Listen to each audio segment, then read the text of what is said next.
This meeting is being recorded. Welcome, everybody. Thank you for those that have managed to find the right link and get here. I don't know what Sue did with send out those are the ones, but things like that happen.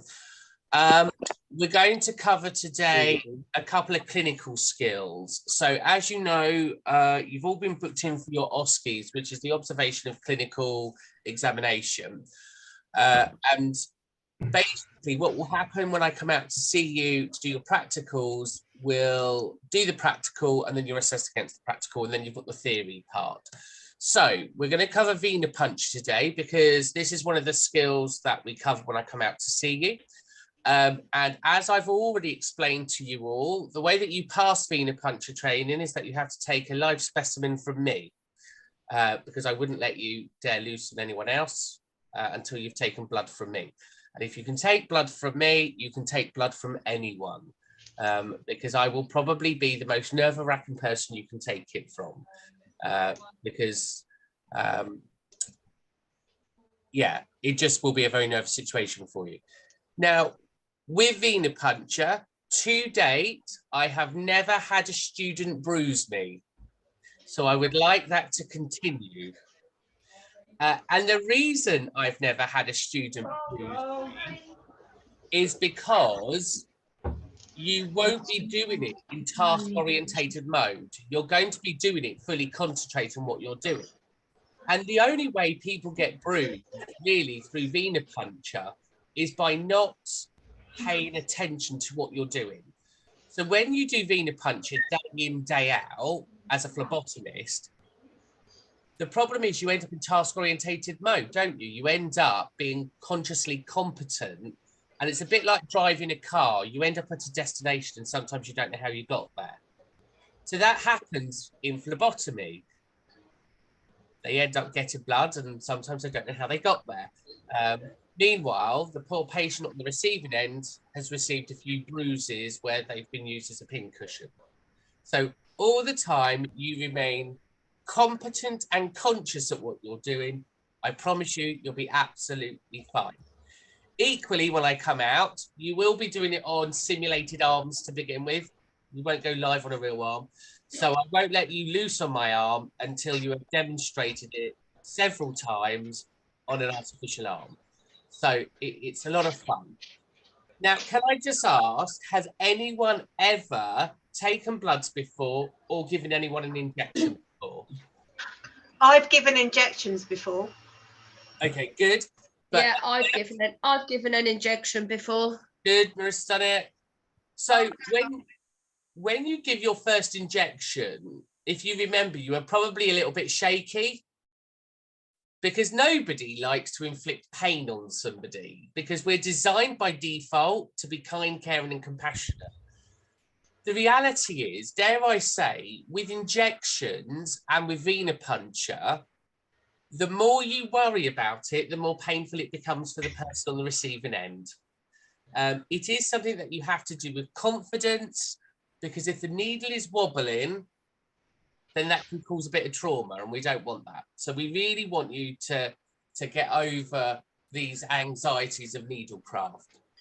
And equally, dare I say, once you've done your first patient, which will be me, I'm your patient zero. Once you've done your first patient, actually, you realise it's not that bad, and then the shaking does stop, I promise you. So the nerves will go when you actually start this. So let's start the Venepuncture training. Any questions, just jump in, okay?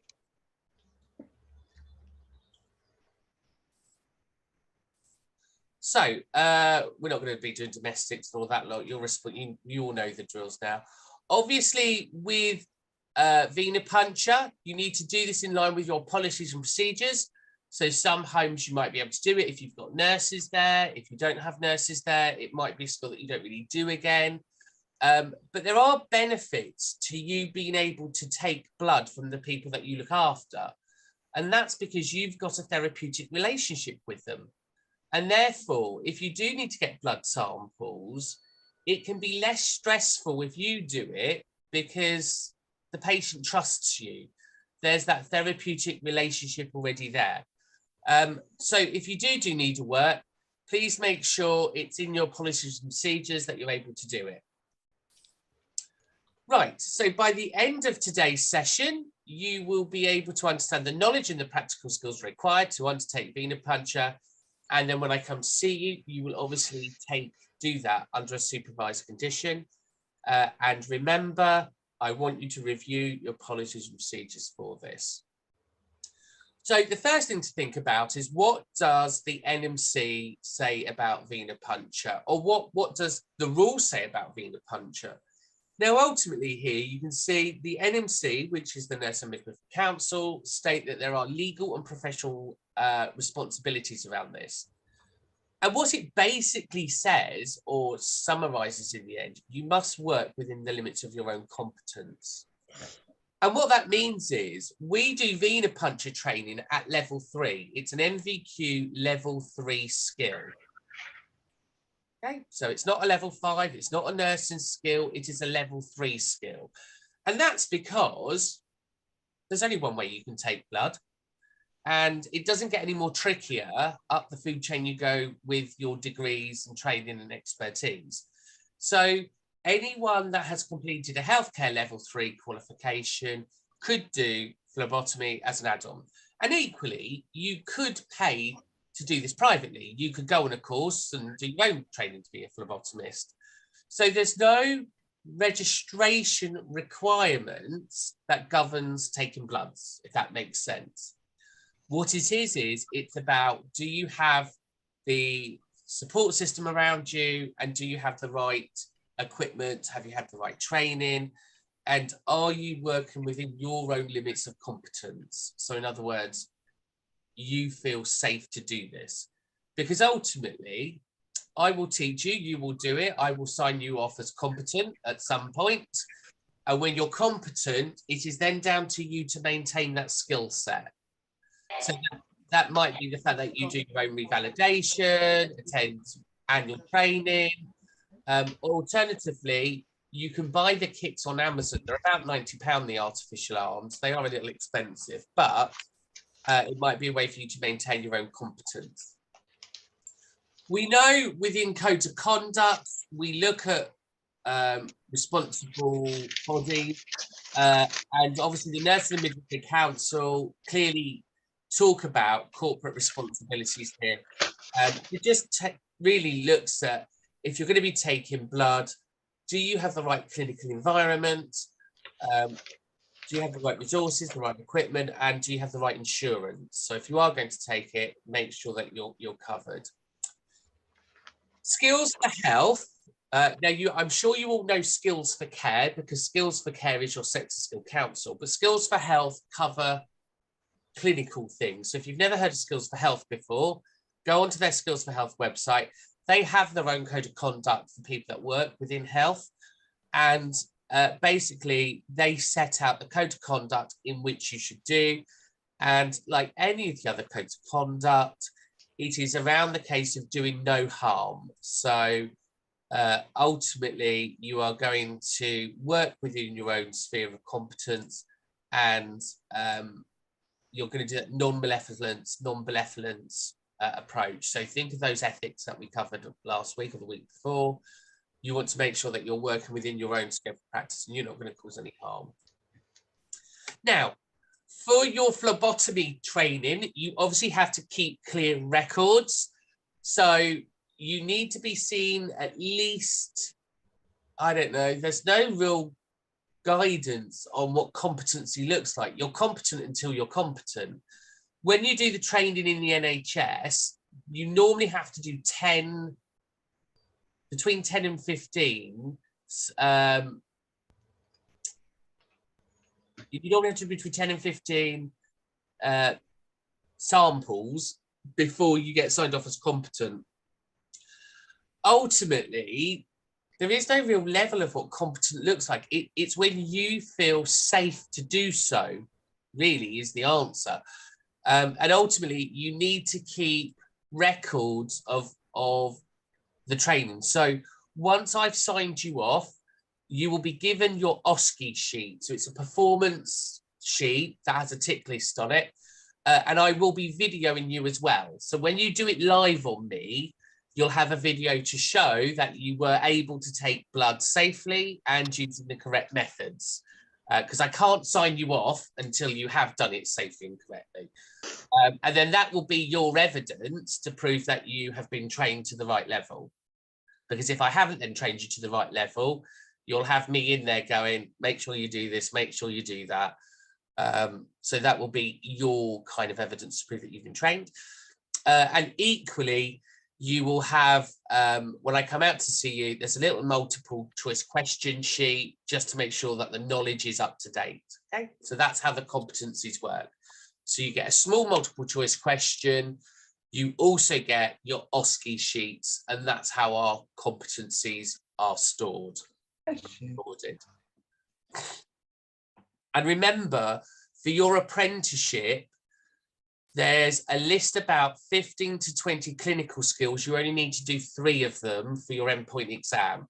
So for your endpoint exam, the minimum you'll be doing will be vital signs, because you can all do vital signs, care planning, because you all do care planning, and medication management, because you all do medication. So we know everyone does that. So it's unlikely you're going to be asked to do taking blood. But if you start doing it and you enjoy it, you never know. And equally with the injection stuff, some of you may have done that COVID training where you went out and was doing the COVID jabs. So again, if you've got competencies there, you've got competencies. Okay, so we need to think about our health and safety when it comes to taking blood. The most common injury, and it baffles me how it happens because I can't get my head around how it might happen, but the most common injuries here are needle stick injuries. So that's where you prick yourself with a needle in which you are taking blood with. If you get a needle stick injury, it's because you're not paying attention. It's as simple as that. Because if you pick the needle up at the right end, which means the non-pointy end with the bevel, so don't pick it up from the metal end, I just don't see how you can stab yourself. But people do manage to do this. And the new needles that we use have needle guards. They have a plastic clip that comes up and over the bevel. So again, when you finish taking blood, you clip the needle, and therefore the needle is no longer live, as it were. So if you follow the training that we do today, you should never get a needle stick injury. But if you do get a needle stick injury, you obviously need to record it in the incident book, and you need to do what's called bleed out. So basically, you go to a sink, you wash your finger, and you squeeze the blood out of your finger. So when we bleed out, it means the infection's not going in. Okay, so the first thing you're going to do is go to a sink and you're going to bleed yourself. Now, once you've bled yourself, it's down to you to know what your immunization statuses are. So have you had your tetanuses, your Hep Bs, and all your other notes? If you haven't, you might want to after that. And then the other thing that you might want to consider, depending on the patient in which you have taken the blood from. So if you know that patient to maybe be HIV status, you may want to then go for some PrEP or something to help manage your immune system with that infection. So always seek medical attention with a needle stick injury. Okay, even if you've drawn the tiniest amount of blood in yourself, make sure, because we know it takes the tiniest amount for transference. Now, within your home, you should have up-to-date infection policies and controls. Now, I know you're all going to have wonderfully crafted infection control procedures because of COVID. It's about the only policy that's had any beating in attention in the last 2 years, because it's the one that's been on everyone's lips. However, in there, just make sure you have needle stick injury. So you know that your policy covers any needle work. And that may not just be for you, but that's to cover external people coming into your service as well. So if a nurse comes into your service, they may want to know what your policy is, etc., etc. And again, you should have your risk assessments. And the risk assessments are going to be around the behaviours of the patient. So is the patient a compliant patient? Will they hold the arm out for you nice and steady? Or is it going to be like getting blood from a stone? And if it's going to be like getting blood from a stone, we're going to need to make sure that we can work with that person. And that might take a restraint or a hold to get that blood. So therefore, make sure your restraint policies are up to date, because I know there is a misconception in this world that we don't restrain. And I want to go back to that is a complete misconception. Everybody does restrain.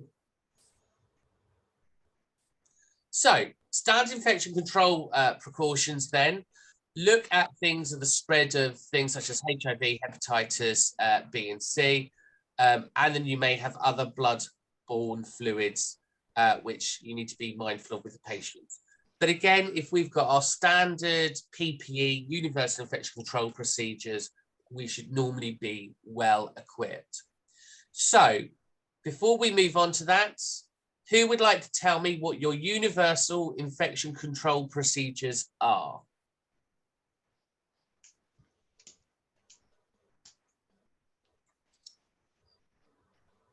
Don't all jump at once. Anyone wants to tell me universal infection control procedures? What are they in your home? PPE. Yeah, PPE. And what's the minimum here? Gloves, apron. Yeah, good. Masks if necessary, because you believe there to be a respiratory problem. And again, whether or not you believe it to be COVID or whether or not the person's got an infection, cough or cold, you know, or alternatively, if maybe you're thinking like barrier nursing, like neurovirus or something like that, you might want to wear a face mask. Okay, good. And then, so we got PP is one part of our universal infection control procedures. What else have we got? Spills. Yeah, so decontamination, cleaning and decontamination. So we need to make sure we know the difference between cleaning, decontaminating and sterilizing, because it's no different to hygiene principles, is it? If we wash up, we haven't actually sterilized the plate, we just cleaned it. Normally the sterilizing happens through the dishwasher. So we need to be thinking about infection control procedures in the same way. If I wipe an area down, have I just removed dirt and debris, or is what I'm using something that sterilizes as well? And normally when it sterilizes, you normally let the sprays air dry rather than wiping. So if it's a spray that air dries, that's normally your sanitizer. So we just need to make sure we've got cleaning and decontamination processes correctly. Good. What else do we have as universal infection control procedures? Would training cover it? Having the would. up-to-date training? Yeah, absolutely. So mandatory training in universal infection control procedures. So again, in the care certificate, we do infection control. In MVQs, we do infection control. We normally do it as an online video or something. And again, dare I say, the principles of infection control do not change regarding on your skill set. So whether I'm a level 2 MVQ carer or a registered nurse, I should be doing the same standards, or a doctor. It's the same standards. Your knowledge might change as you go up the food chain, because you start to learn about different types of infections and how they're treated, etc., etc. But on the universal infection control principles are the same. Good. What are we doing with our phalanges, metacarpals, and pollocs? And I'm hoping that last one came across clean over Zoom. So what are we doing with our phalanges, metacarpals, and pollocs? I'm just being posh. Hands. What are we doing with our hands? Washing them. Excellent. So phalanges are your fingers, pollocs are your thumb, and metacarpals are the bones that go from the phalanges down to your wrists. I was just being posh. Which is say, how was any of us supposed to know what you were talking about? Well, you know, I just exactly. I now know that you haven't started your anatomy and physiology unit, don't I? So that's fine. So yeah, so hand washing then. What's the basic principles of hand washing? And if anybody says singing happy birthday, I'm going to come down there and punch you. That is not the way we save the country. Just to make sure that the whole of the hand is covered. Yeah, absolutely. So front, back, nails, sides. And when we look at the correct hand washing procedures, we know that we should be going in the center of our palm, working out under the nail bed, and then it should roughly take between 20 seconds to do a basic hand wash. And then again, our best method is a wet wash. You know, we should always be using soap and water. And then if we need to use alcohol-based stuff, we can. But again, the alcohol base doesn't remove dirt or debris. The dirt and debris still stays there. So people have, I don't know why this is such a difficult concept, but anyway, please make sure we wash hands properly. And again, we then may have or may not have aseptic techniques. So aseptic techniques is when we're working in a sterile environment. Okay, so we will cover aseptic techniques in wound care, but anything that involves you piercing somebody's skin, you want to be as aseptic and as clean as you can be when doing this. So 5 basic principles then. So hopefully we've just covered those. We've talked about washing hands thoroughly. Believe it or not, there is an observation on that alone, even though I know you all do it. But I have a wonderful bacterial spray that I'm going to spray on your hands when I come out to see you. You're going to wash your hands, and if your hands are still glowing afterwards, I've got a big ruler, so I'm going to be able to tap you on your knuckles, and then we'll see. I was going to say phalanges again and metacarpals, but I thought best not. So tap you on the hands with a ruler till they're clean. We just talked about PPE, the correct use of that. Good. Needle safety, we just talked about earlier that needles now that you use must have the safety caps on them. So we'll show you those when we come out, but they are in this presentation, so you've got an idea. So never resheath your needle, which basically means once you've taken the lid off the needle, never put the lid back on the needle. And that's because if you put the lid back on the needle, you could stab You can get a pinprick. Yeah, exactly. It's not rocket science, is it? However, I see nurses do it all the time because they think that once they've got a degree, they're really clever. Your degree and your qualifications do not prevent a bevel, a nice strong bit of metal still entering you, no matter how powerful you are. And then finally, then the safe disposal of all sharps. And where do all sharps go? In the sharp sharp bin. disposal bin. Magic. And the colour of that is? Yellow. There we go. So when we start, we need to do patient identification. So before we take blood from somebody, we need to make sure we've got the right patient. And how do we do that?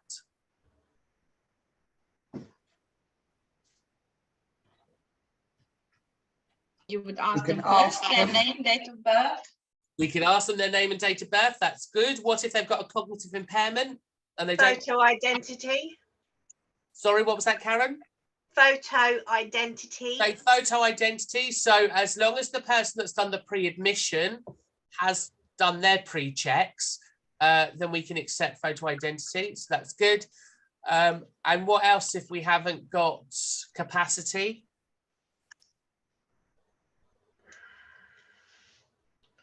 Who else could confirm it? Family? Yeah, so you might have next of kin, as long as they're next of kin with the power of attorney. So they must have the legal responsibility, because ultimately, if they haven't got power of attorney, yes, they could say, oh, that's my mum, Susan, or whoever. It doesn't actually mean that they have a legal responsibility attached to that. So they must have a power of attorney. Because remember, taking blood is an invasive technique. So we want to make sure we've got the right patient. Good. In 2007, this is slightly worrying, isn't it? 24,000 people were wrongly identified. Bloody hell. Yeah, that's A worrying. lot. That is a lot. I would have thought mainly that would have been in hospitals where they're rushing. Yeah, Mm. exactly. exactly, task-orientated care. Yeah. Yeah, I haven't managed to look at the brace. And what that tends to happen is they see the name on the headboard written above the bed, and they'll just accept that. And meanwhile, that bed's been swapped and the person hasn't, or you've got a different patient in that bed. So you can see how easily it's done if you don't follow strict protocols. But equally, even with your own homes, if you've got a new member of staff, a new nurse, because I know what it's like as a nurse when I've started new services, you kind of assume that you know everyone and you don't. So I could walk into a room, assume that's somebody, and it's not their room, and I've got the wrong person in the wrong room, and therefore... Yeah, somebody's gone for a walkabout, they're sat on that bed. Exactly, it's not difficult, and it takes 2 minutes to then go and find another member of staff to go, can you confirm that this is the right person? And that could be for anything though, can't it? For medication or whatever. Yeah, absolutely. So accountability then, obviously you are responsible. That's it. You can't go around blaming people. You can't say, I didn't know. You can't say, I wasn't trained. We did this at the weekend. So I did my first observations at the weekend with some students. And like we were saying in there, you are accountable for whatever you choose to do. Are you occupationally competent to do it? And ignorance is not an excuse. If you have a certificate, as far as we are concerned, you have been trained. Because that's how we have to trust the system.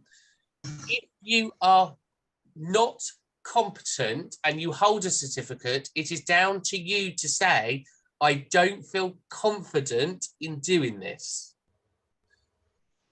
Because we have to assume that if you are qualified, that you know what you're doing. Is that a fair or unfair assumption? Fair. It's a fair assumption, is it?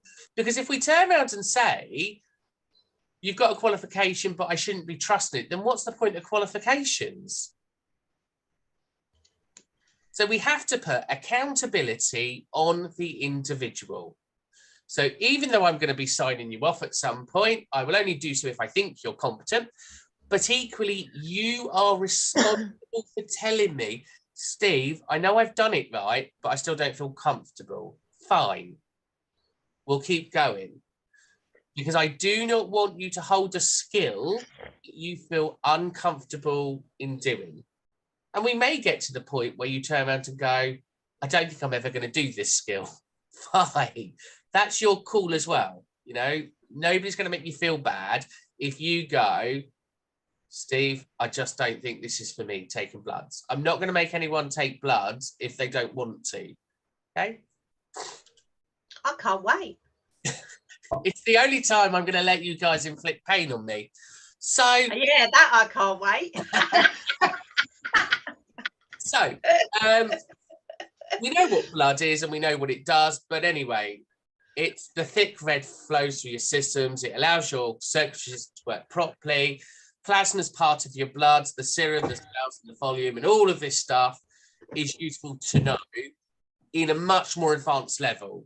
You know, when we do bloods now and they go to the labs, the lab report will tell you if the result is in normal range or not. So it comes up in a big warning and it's in red. So you do not now need to learn how to read bloods as such, because when you get a report, when you read a blood sample report, it tells you. So you don't have to worry about that. All you need to know is if something is flagged low or high, what are we going to do about it? So, for example, if we do the HbA1 and the blood is low, sorry, is high, then that's probably diabetes. If it's low, that's probably hyperglycemia. You know, if the iron levels are low, then maybe they're anemic. Maybe they need an iron tablet, for example. So you don't need to get yourselves caught up in the results as such, because when you see the results of a blood sample, they are very clear what they are. It does give you, though, a clinical insight to physiological health. So things like liver function, things like the ability to heal. So knowing a bit about blood is really useful.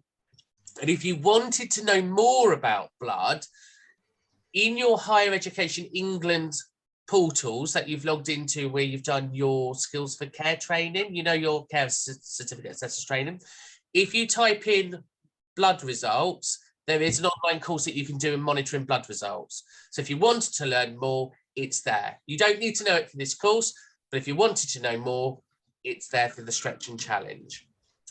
We know the functions of the blood's really important because we know it carries oxygen, and we know without oxygen, we get poor tissue repair.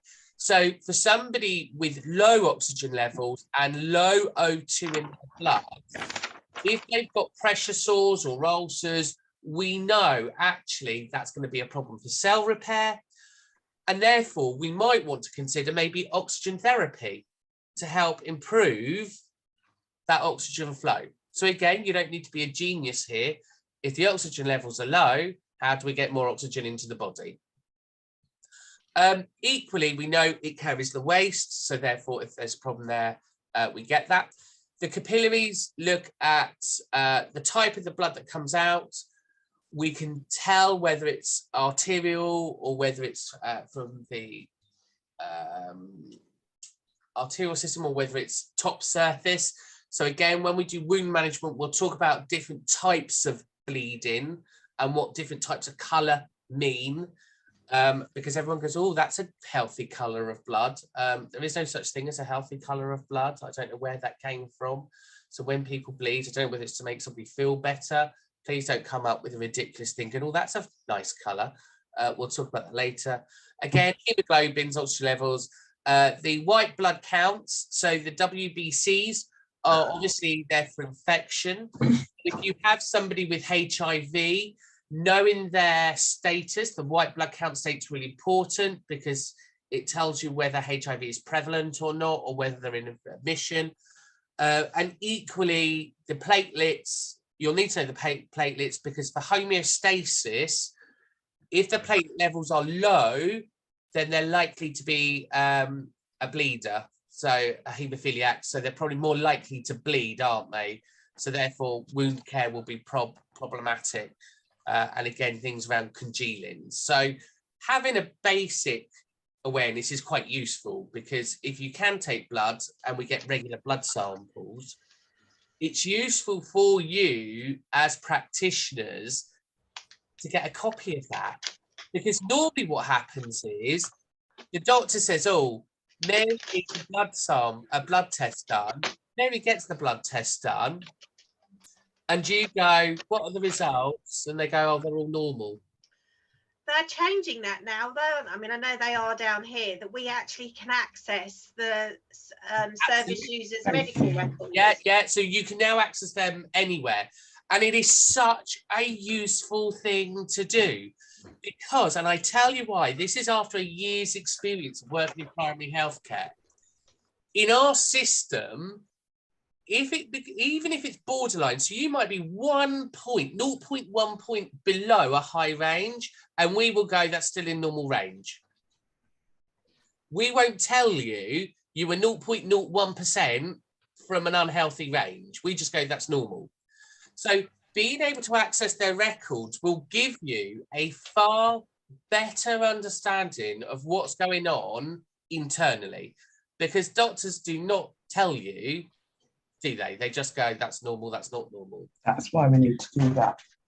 Because when the results come back, it comes up like a pie chart, doesn't it? You have like a ruler with a line that tells you where it is, and then because I've just had a load of blood tests done and all mine came back, and it actually tells you where your levels are.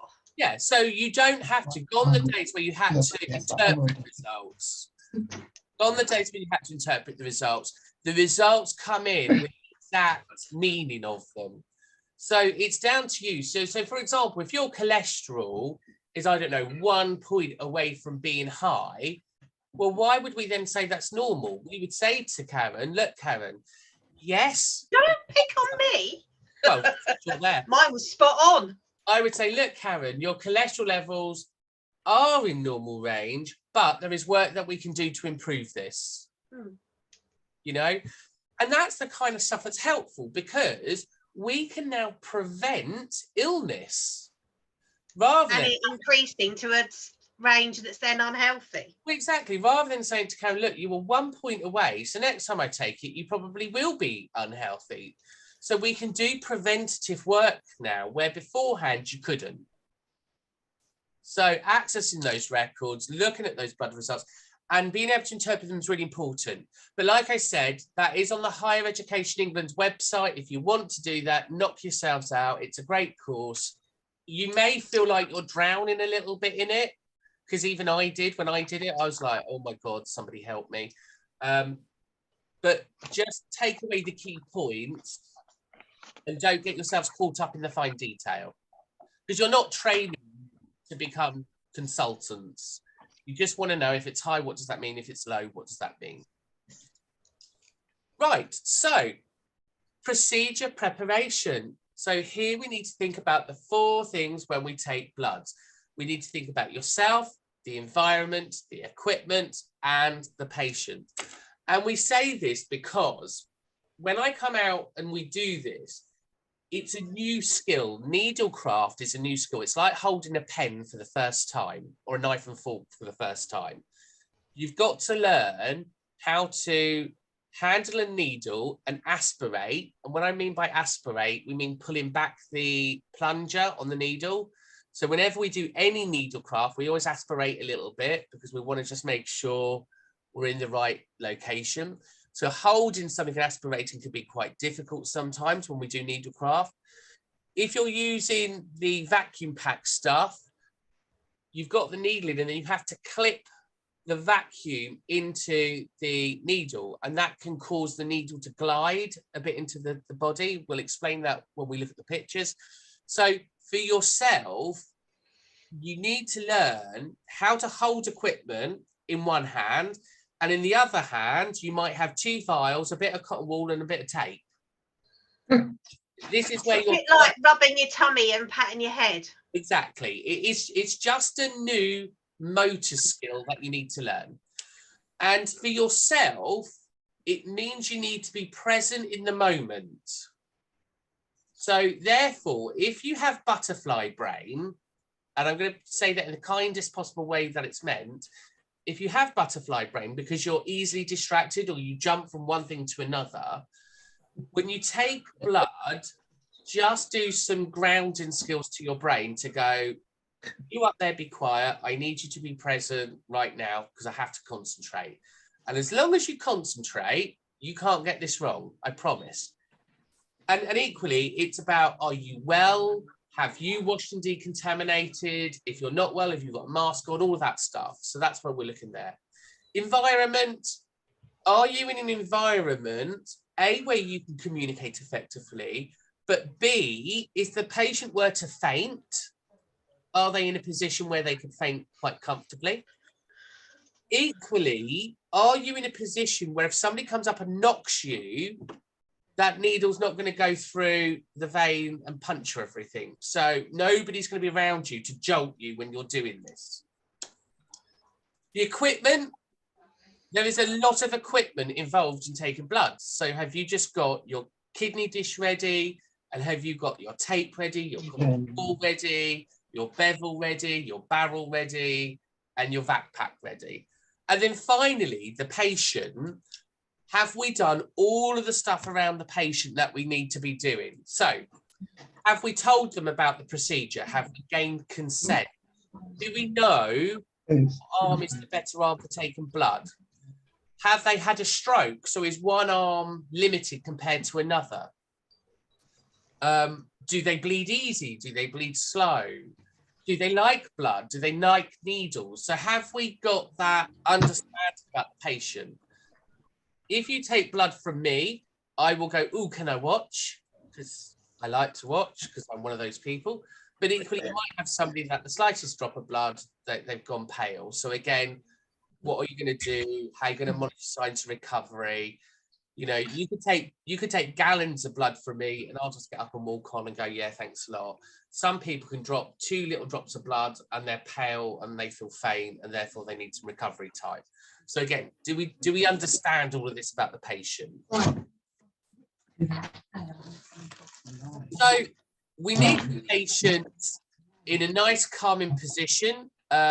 We need them rest, and we need them where their arm is stretched out, it's nice and comfortable, and that the environment is calm around them. So again, just thinking about your lighting, you might want to have some relaxing music in the background, but it's about just keeping that arm stretched out, the vein upright, so we can tap for that vein to get a nice vein up, ready for that.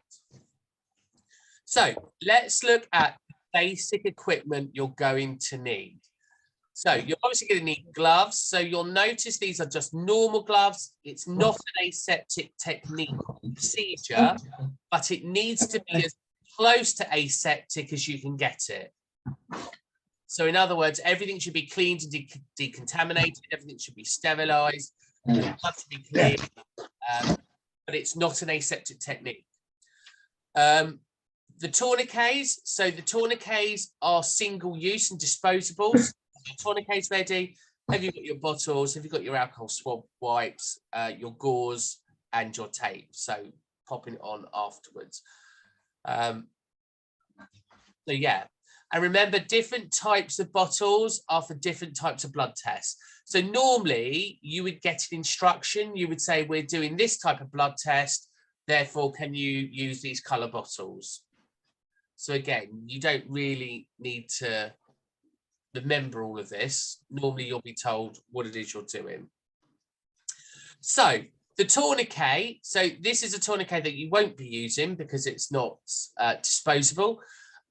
Tourniquet should be 10 centimeters above the site position.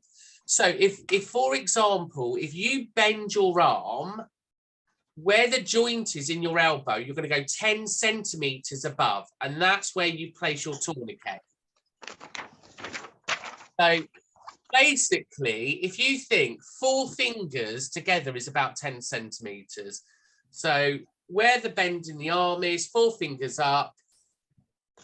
If you've got chunky fingers, if you've got skinny fingers, you might want to do a few more, but roughly 10 centimeters. Now, when you apply the tourniquets, and when I come out to teach you this, I will teach you tourniquet techniques. Okay, so don't worry about that. There are techniques on applying tourniquets. And don't forget, these slides are available in Canvas, so you can download these PowerPoint slides. All the handouts are in Canvas as well.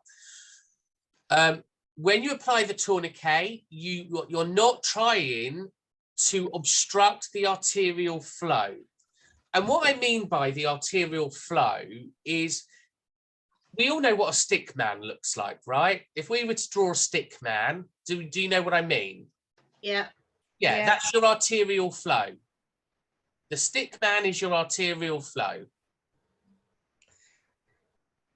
So in your mind, that's what your stick man is.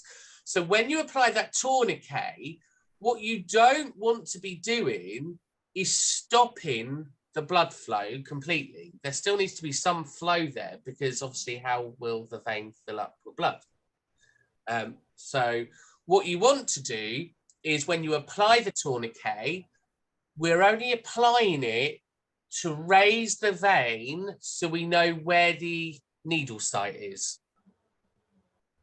Once we've got the needle site, we want to loosen the tourniquet to allow the flow of blood. Okay. So you may want to do this 2 or 3 times on a patient, just to be sure that you've got the right point in the arm. But I will show you this, so don't worry. Once we've done that, sometimes when you're new, you can mark. There's little marker pens that you can get for taking blood. So you just do a little dot, and you're going to take the blood from that dot site. But again, that's up to you. And then there, can you use gloves? The answer is no. So tourniquets should be the disposable ones, and I'll show you those. Now, when we look at the selection site for the veins, we obviously want the nice long one that runs up and through. So it's the kind of one in the middle, and you'll see it when we come out and we look at vein selection. When we do the video, and I show you the video, it's very clear on the video, but I'm only training you here to do one vein, which is the middle one in the joint. So when you bend your arm, in the middle of that bend, if you were to put your finger in the bend of your arm, that's the site, that's the vein that I want you to take, because that's the easiest vein. I will show you this in a video in a second. So, a bit of the anatomy of the veins. You can see here, you've got, this is a vein.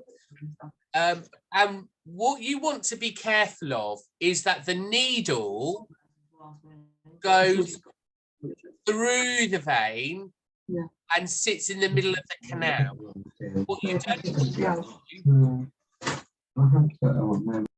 What you don't want to do is have the needle go all the way through. So if you puncture the vein, that's when you end up with a bleed, when the needle goes through both sides. So you know when you've been bruised, when people take blood, it's normally because they've punctured your vein. Okay, so the needle's gone straight through both sides. When we take the blood, we kind of want the needle to rest in the canal. Okay, so we'll talk about that in a second. So there you can see you've got your arterial wall, your artery and the veins. The arteries are nice and thick. Veins are a lot thinner. So taking it from the artery is obviously a much easier place. So here you can see your stick man approach that I was talking about.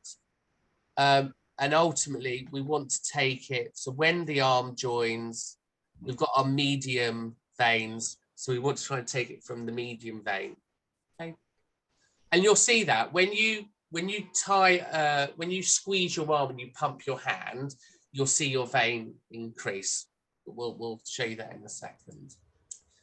Obviously, the veins in the hands pop up. So when we restrict blood vessels, we can see right down to the distal, so to the top of the fingers, to the end of the fingers, we can see that the veins come down there. And equally, when you can see, some of you might be able to see the veins in your hands anyway. So there are ways of taking blood from other areas, but that's more advanced phlebotomy. We're not going to be doing They do it from ankles as well, don't they? Yeah, they can do it from ankles. I've seen it done from the head. So it's done from wherever the phlebotomist can truly find a good vein.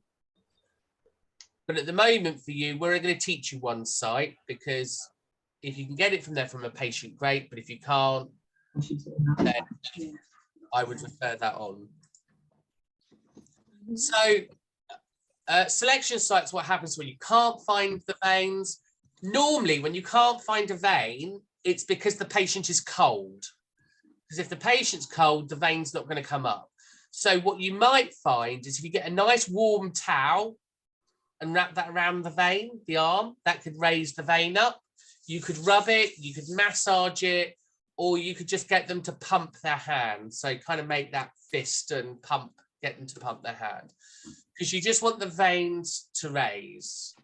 Okay? You'll know when you've got it because you'll obviously see that vein raise. So what to do to puncture during the veins? Oh no, we're not going to worry about that. Right, so when we go down for the veins, we're obviously going to do an inspection of the arm. If we see any contusion, so what's a contusion? Bruising. Bruising, wonderful. Contusion is just the posh word. So if we see any bruising or contusions, we would avoid that site because there's already an internal bleed going on. We don't want to be taken from there. And equally, there could be deoxygenated blood there, and we don't want that in the sample. So avoid any bruised sites. Equally, if you've got poor broken skin, if you've got edemas, a swelling, if there's burns or scarring, we want to avoid those. And again, any poor circulation or any area of the skin that feels hard. So these are all of the areas that we want to avoid. So really, we only want to take a sample from a nice arm that looks well and healthy. Yeah, happy with that?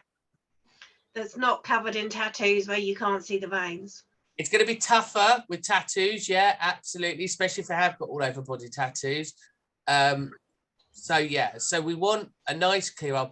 And if you can't find it, don't worry, it's not for you.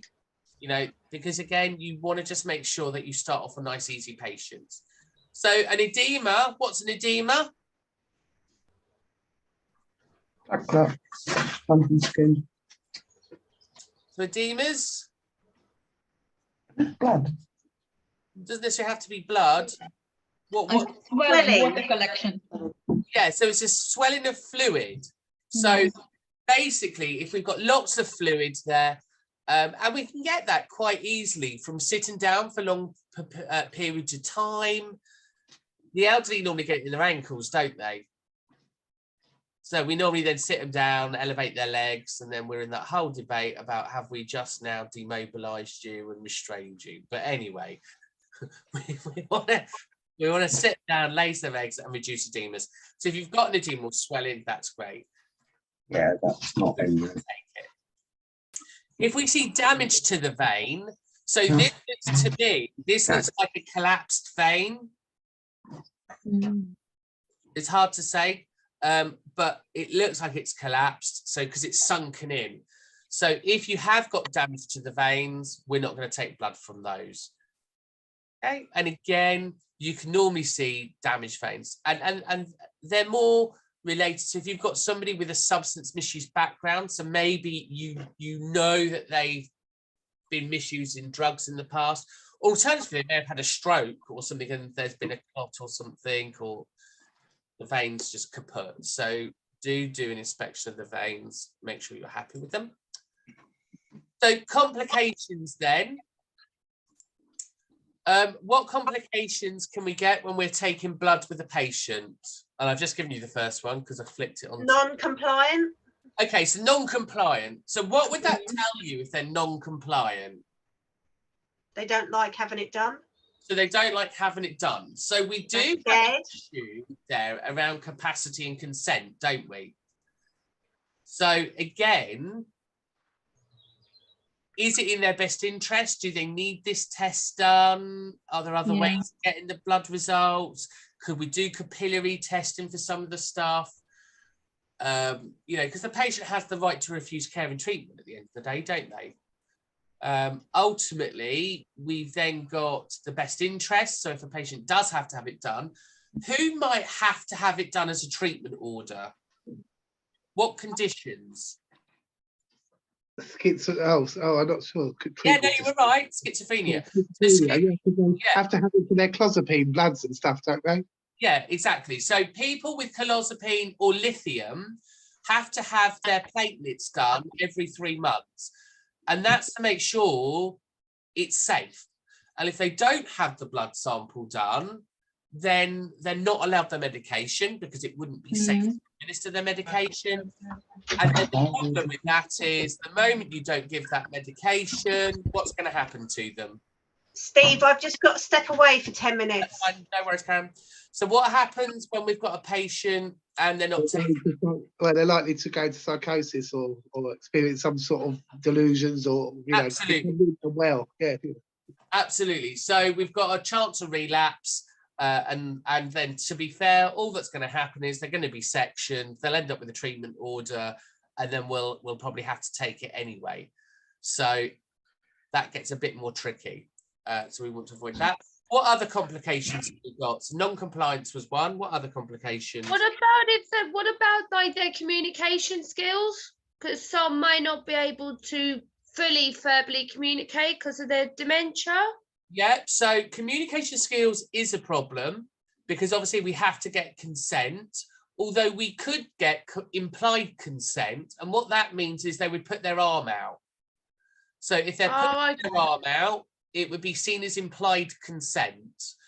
Because you could say, look, we talked about it. They couldn't really communicate, but they put their arm out. Therefore, I accepted that as implied consent.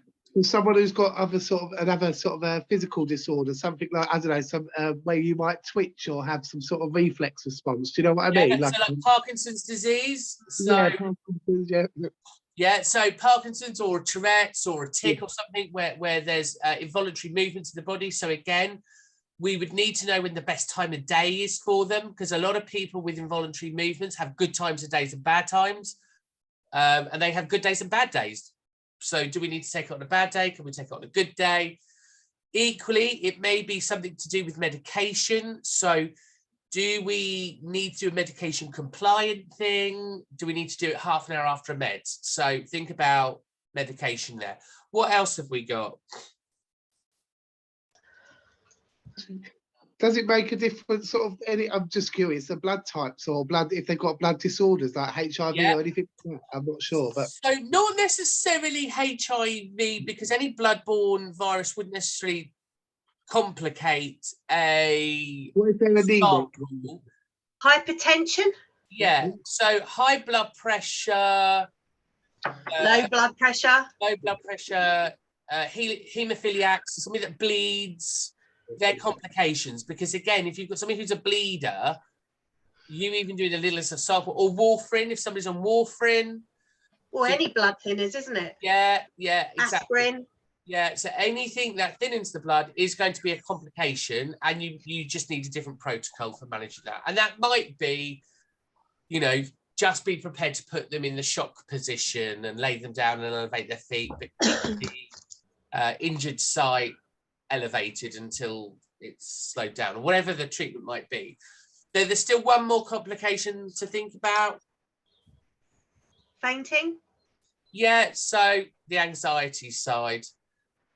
So, you know, ultimately, if the client is anxious and they're shaking, you've got your involuntary movements there, Jason, that you was talking about. If they're anxious, you've got your high blood pressure, Karen, that you were talking about. So ultimately, we need to make them feel calm and relaxed and do all of those distraction techniques and avoid any stimuli that increases. But again, that's the bonus of having somebody that they know and trust do it, rather than a district nurse that they've never met before coming in and doing it. Absolutely. And this is why it makes perfect sense, homes learning clinical skills. It makes absolute sense because it's personal centered and it is in the best interest of the patient. And you know how to take their mind off of things. Yeah, exactly. Because you've worked with them in that personal centered way for such a long period of time, haven't you? Yeah. So anything to manage that anxiety is going to be really important. So causes of failure to obtain blood. So they could be resistance against the wall in the vein. So there could be a problem in the artery itself, in the vein. You could go through the vein. So in other words, you've gone in one side and out the other. It might be your angling isn't right. Sometimes it might be you've pierced the skin, but you've not pierced the vein. So therefore, you've not gone in deep enough. So you're too shallow. So the needle entrance isn't right. It may be the fact that the vein isn't quite yet anchored properly. So you might just need to stretch it a little bit and pull it up. The vein might collapse, so it just gives up on you. So there's lots of things that could cause a problem in obtaining the sample. Don't panic if you can't obtain the sample. Take it out and then try maybe a different site, different arm. But again, you would restart the procedure from scratch. Okay? So let's look at needle placement. So needle placement then, you're looking at a needle going in at a 30 to 45 degree angle. You can see here that the needle has that triangular piece on the end, very thin triangular piece. That's called the bevel. So the bevel must be faced up. So the slope on the bevel is like a straw. Okay, so make sure your bevel is pointing up, because if you go the other way, the blood's not going to flow into it. Okay, so number one rule, is your bevel pointing up? Because if your bevel is not pointing in the right direction, you are not going to get a blood sample because you've gone in the wrong way. So second of all then, in picture one, you can see the problem. The vein isn't anchored, it's not stretched out. So to stretch the vein out, you're going to ask the patient to put their arm right out. So you're trying to stretch that vein as much as you can. What's the problem with number two? You haven't gone in far enough. Yeah, exactly. The bevel hasn't gone into the vein.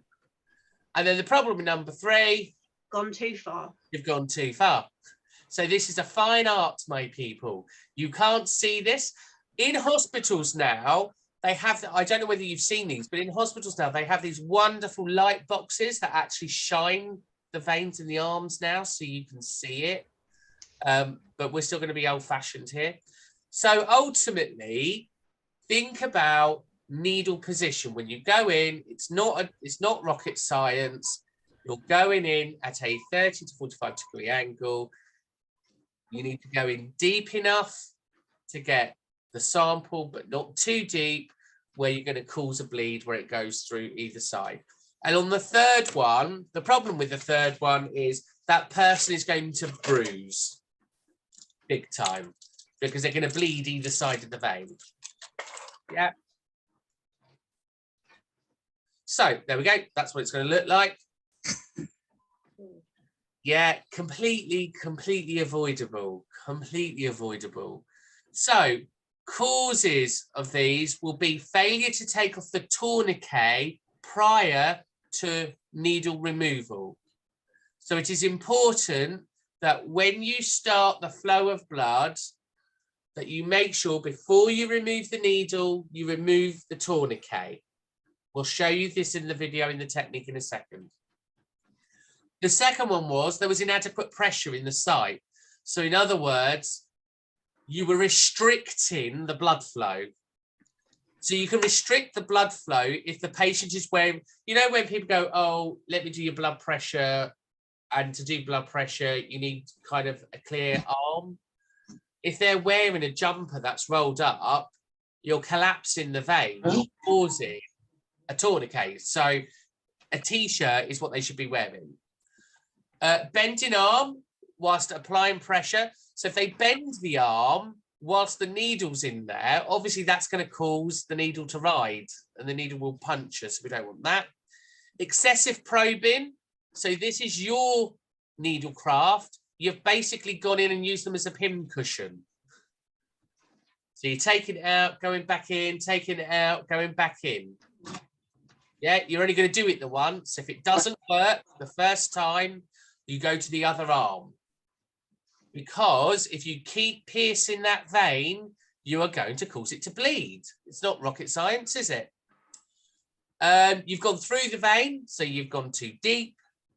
So maybe, especially in the elderly, you've got a decrease in the vein's elasticity. So was it stretched out enough, like that first one? And then to treat this, you're going to remove the tourniquet and the needle and apply pressure. And you're going to try and reduce the swelling. So if you do cause a hematosis there, you're going to manage that by removing everything and applying ice, and you're going to find a new site. You've basically just caused an internal bleed, haven't you? So you want to avoid that. Happy with that? Any questions on hematomas?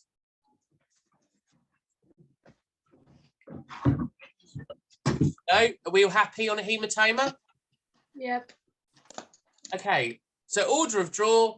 When taking the sample, it's important to draw the blood in specific order. This is to ensure the collection of the best specimen possible to avoid contamination of the veins. So here, order of draw, this is the order that you would take them in if you had more than one sample to do. Okay, so what's useful for this, if you are going to start taking blood, there is on the NHS, and again, I've added it into the Canvas site, there are pictures that you can download and laminate and you put in your trolley. Because you're never going to remember this. I don't remember this. You're never going to remember it. But if you had this in a laminated card in your sample tray, you're going to remember. Well, you don't have to remember, you just look at it and go, oh, this is the order I need to do it in. And equally, with phlebotomy, it is about being organised. So you would have your vials in that order before you start, because what you don't want to be doing is selecting sample bottles when you've got the needle in. You want it all ready to go. Okay, so again, we'll show that in a minute. So you've done all the work, you've avoided the hematoma, you've got the blood sample, but then the blood gets rejected. The reason they get rejected, number one, they get mislabeled. So if you're working in the NHS or a GP surgery, they have these wonderful barcode machines that print the stickers, and you just put the sticker on the label. But in your home, it's because each bottle will have its own manual label.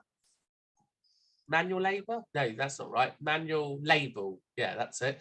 So each one has its own manual label. Come on, Steve.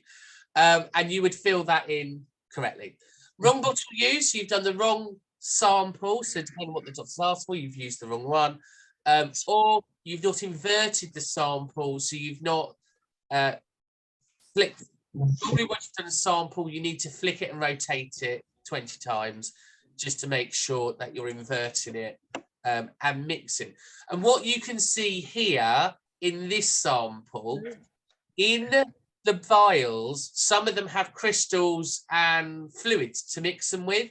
So once you've got the sample, you need to invert it. You need to shake it, because you have to mix whatever's in the vial with the blood. Okay, so that's the inversion stuff. So if you see a bottle with something already in it, you've got to invert it. Have you all got that? So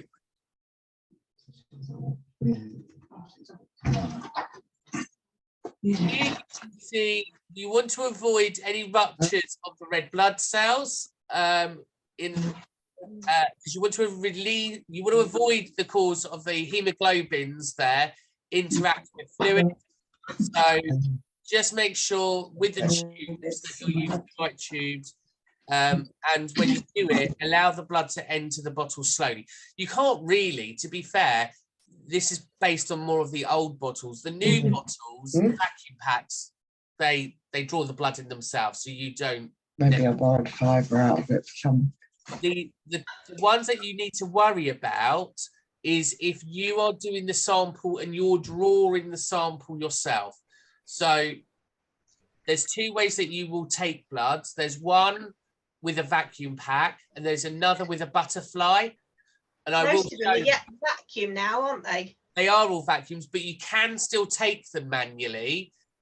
Why you would want to do that, I don't know. But if you needed to, you could.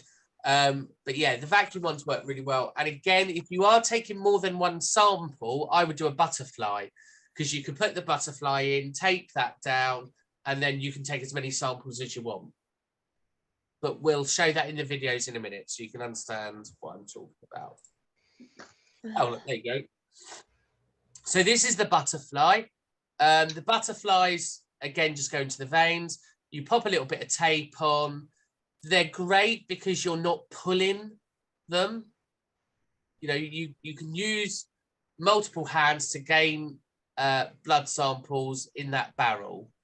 So butterflies, if you've got lots of samples to take, a butterfly is the easiest way to do that, rather than going in with a single needle and vacuum pack.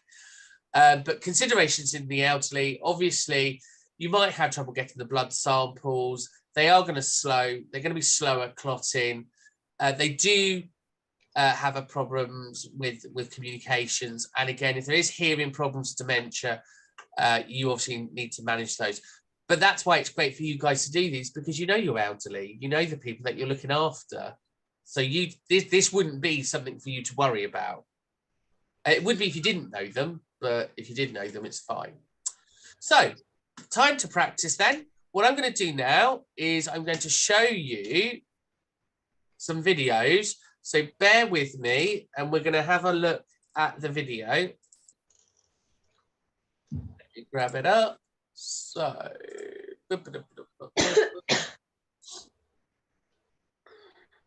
I'll tell you what we'll do, because I've just seen the time. Why don't we take a 15-minute break while I get the videos up? Does that sound like a plan? Yeah. So back for 11:10.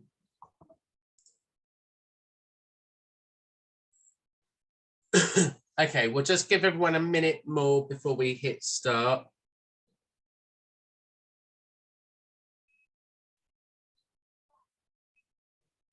Lovely. Okay, so I particularly like this tutor who does the phlebotomy training. He is American, however, the techniques are exactly the same.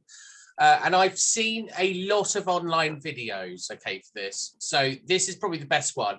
And he breaks it down into lots of different ways. So skill 1, he does tourniquet techniques.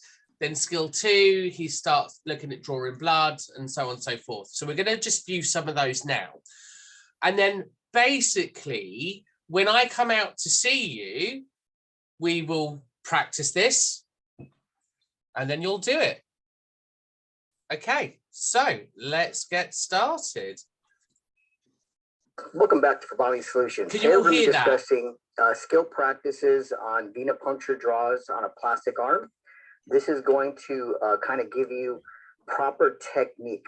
Now, I've seen a lot of videos on YouTube that don't even get into this type of instruction. They simply show you an overview. In a lot of cases, they go through these procedures very quickly and they make a lot of mistakes. So I'm going to break down first the tourniquet, and then we're going to get into needle assembly. We're going to get into the equipment you're going to be using, the importance of the tourniquet and the needle and the tubes and the order of veins and all those things. But I want to first focus on the tourniquet. Now, this is important because this is going to allow you to understand why it's important that we tie the tourniquet a certain spot in the arm, how long to leave it on for, you know, how to release your tourniquet and things like that. Most people don't realize the importance of the tourniquet and not leaving it on longer than a specific time. Now, a lot of these terms you're going to hear from me regarding hemoconcentration, the percentage of the 1 minute time, the order of veins, the antecubital fossa with the median cubital, cephalic, and basilic veins. If you're not familiar with these terms, you need to go back and rewatch my lecture videos because everything leads up to this point. All my video lectures lead up to this moment here. So if you haven't gone through the lecture videos yet, please go back and watch the videos carefully. All right. Now, first thing we need to understand with the tourniquet, I always wear gloves. Now, when dealing with patients, I don't like to make skin to skin contact with patients because, again, we don't know what the patient could have. We don't know what could be transmitted to you. And again, I don't want to carry this stuff back home to my family. So I know a lot of phlebotomists like to have no gloves on and handle the patient's arm and do all kinds of stuff. But again, we don't know what the patient has. He's in here taking blood tests. He's in the hospital. I don't want to take chances, and I'm not about to transfer anything to myself and then take it home to my family. So again, I always wear gloves before I make contact with the patient. But again, it's an option. Now again, tying the tourniquet, this is important. There are different ways of tying a tourniquet. The first thing to understand is that we always tie the tourniquet 3 to 4 inches above the site. So the antecubital fossa here, this area where all 3 veins are located, it's called the antecubital fossa. We go 3 to 4 inches above the site, which is typically the middle or the midpoint of the bicep. We don't want to go too low, like 1 inch or 2 inches above the site, because the pressure on the tourniquet could cause the vein to collapse and cause a hematoma. It's just too much for this area when it comes to pressure. And so we want to go 3 to 4 inches, not too high, not 4 to 5 inches towards the top of the bicep, because again, this might not be as effective to restrict blood flow. So you might not be able to get proper tube fillings. So you want to stay midpoint. 3 to 4 inches is what the CLSI standard is. Now, everybody ties a tourniquet differently. I prefer tying it this way than I'm about to show you, but again, there's no protocol for this. You can tie it pretty much any way you want. So again, if you're right-handed, I usually put a smaller piece on my right side and the longer piece on my left side. If you're left-handed, then you put the reverse. You put the smaller piece here and the longer piece over here on the right side.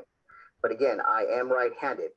What you're going to do is with your left hand, you're going to take 2 fingers and your thumb and grip the tourniquet, leaving at least a few inches of the end piece visible. I'm going to pinch it. I'm going to put my 2 fingers resting on the bicep right here in the midpoint, 3 to 4 inches above the site. My right hand grabs underneath, and I'm going to get tension here, 2 fingers and a thumb. I'm going to pull up with my right hand on the longer piece, over, pinch it with my thumb, keeping my fingers attached to the bicep. I should have good tension right here. If I don't, then that means I'm doing it wrong. Once I lift up, I'm going to tuck the back end in and have a nice 3 to 4 inches above the site with a nice. Okay, so what you've seen there is the standard way of tying a tourniquet. So he says there are multiple ways. This is the standard way in which we do here. So what he's done, he's used a disposable tourniquet. Now we know they're disposable in the UK or in Europe because they will have the number 2 and then a circle around it with a line through it. So when you Single use. Single use, exactly. So when you see that on an item, you know that that's single use only. What he's done, he's tied the tourniquet in a way where it then is a one-hand release. So when he pulls that elastic, the tail, the tourniquet will just undo itself. So if you think of the old-fashioned tourniquets, they clip together and you would release the clip. This way, these single-use tourniquets are so much more effective because it's a little tug on that elastic and the tourniquet comes undone. And when your hands are full with equipment, you seriously just need a simple tuck. So really, all he's done, he's tied a bow. In essence, that's all he's done. He's tied it up and he's gone under and he's left the top bit on the top. And again, he's talking about inches. So we're in centimeters. So again, about 10 centimeters. Nice little release lever right here. I put the long piece here because it tells me this is the piece I'm going to pull to release my tourniquet, not the small piece. So I have the long piece here and it's ready to go. Again, I go 3 to 4 inches above the site. The tourniquet is not to be left on longer than 1 minute. So why do we think the tourniquet shouldn't be left on for 1 minute? Because it can cause damage, bruising. Yeah, it can cause bruising. Good. What else does it do? Fluid buildup. Yeah, so it can cause an edema. What else can it do? Look where it's placed, just under the brachial artery. Would it restrict the blood flow then as well if it's kept on longer? Absolutely. It's going to restrict the blood flow, which basically means you can cause a crush injury, which is where you get the deoxygenated blood building up because blood carries oxygen. If you restrict blood flow, you are stopping the flow of oxygenated blood. When you release somebody in a crush injury, so if you think back to your basic first aid training, it says you cannot release somebody from a crush injury for more than 10 minutes. And that's because obviously that you can have that toxic shock where the deoxygenated blood becomes poisonous. So ultimately, we are not restricting blood flow. We are not trying to cause deoxygenation. We are just simply trying to slow the bleed, to slow the blood, to elevate the vein, to get a nice filled vein there for taking a sample. And that's why we always return, okay, that's a quick release, because again, what you don't want is something where you have to then worry about cutting it because it's got a plastic clip and the clip breaks. So we always want something that's a single release. Again, if the tourniquet is on longer than 1 minute, then hemoconcentration starts to set in. If you don't know that term, you can look it up in a textbook or go back and watch my videos on this because I get into hemoconcentration. Hemoconcentration can affect the results of any lab test. Anything over 1 minute, the percentage of hemoconcentration affecting the test goes up. First 3 to 5%, 5 to 10%, 15, 20%, and so forth. Every second, typically 5 to 10 seconds longer after the 1 minute, the percentage goes up that hemoconcentration is setting into the blood test, and it could affect the results. So again, we want to go 3 to 4 inches above the site, no longer than 1 minute. And again, Then I'm going to start with the palpating, which I'll show next. But again, this is the tourniquet procedure. Once I'm ready and I'm done with everything, I'm going to show you. Okay, he used another term there called palpation. So palpation is a nursing term, and it's what we use as advanced clinical practitioners. And to palpate basically means you're going to tap an area. So palpation basically means tapping. Sounds really posh, right? So if we were to do, for example, when we do vital signs, we might percuss, and percussion is more of a tappity tap to tap to tap to tap. That's percussion. Palpate is more of a single tappy tap. So you'll get used to these terms as we go through this. But ultimately, I never really say to somebody, I'm going to palpate. I've never said to somebody, I'm going to palpate. I will just say, I'm going to tap you. Because they're going to look at you and go, what does that mean? Especially if I say I'm going to palpate with my phalanges, they might be very upset with you. And if my pollux gets in the way, they're probably going to be very upset. So just be mindful of language. Your release mechanism. I don't like to pull back on the tourniquet. If I have an arm and I pull back, you could actually push back. And I've seen this happen with my students many times where they pull the tourniquet back and the skin and the needle come. Oh, Caroline, it's Karen from Saxby Lodge. It pulls back and then it falls right back on the needle, and it could cause some irritation or pain on the patient and could stop blood flow if the needle comes out. So again, what I like to do is I like to either pull straight up or towards me, just like this, and release the tourniquet. Then again, I can end with my needle draw. So let's start this again. 3 to 4 inches above the site if I'm right-handed, shorter piece on my right side, long piece over here. What I'm going to do is 2 fingers and a thumb right here on this side. Right hand goes underneath. I'm going to pull out.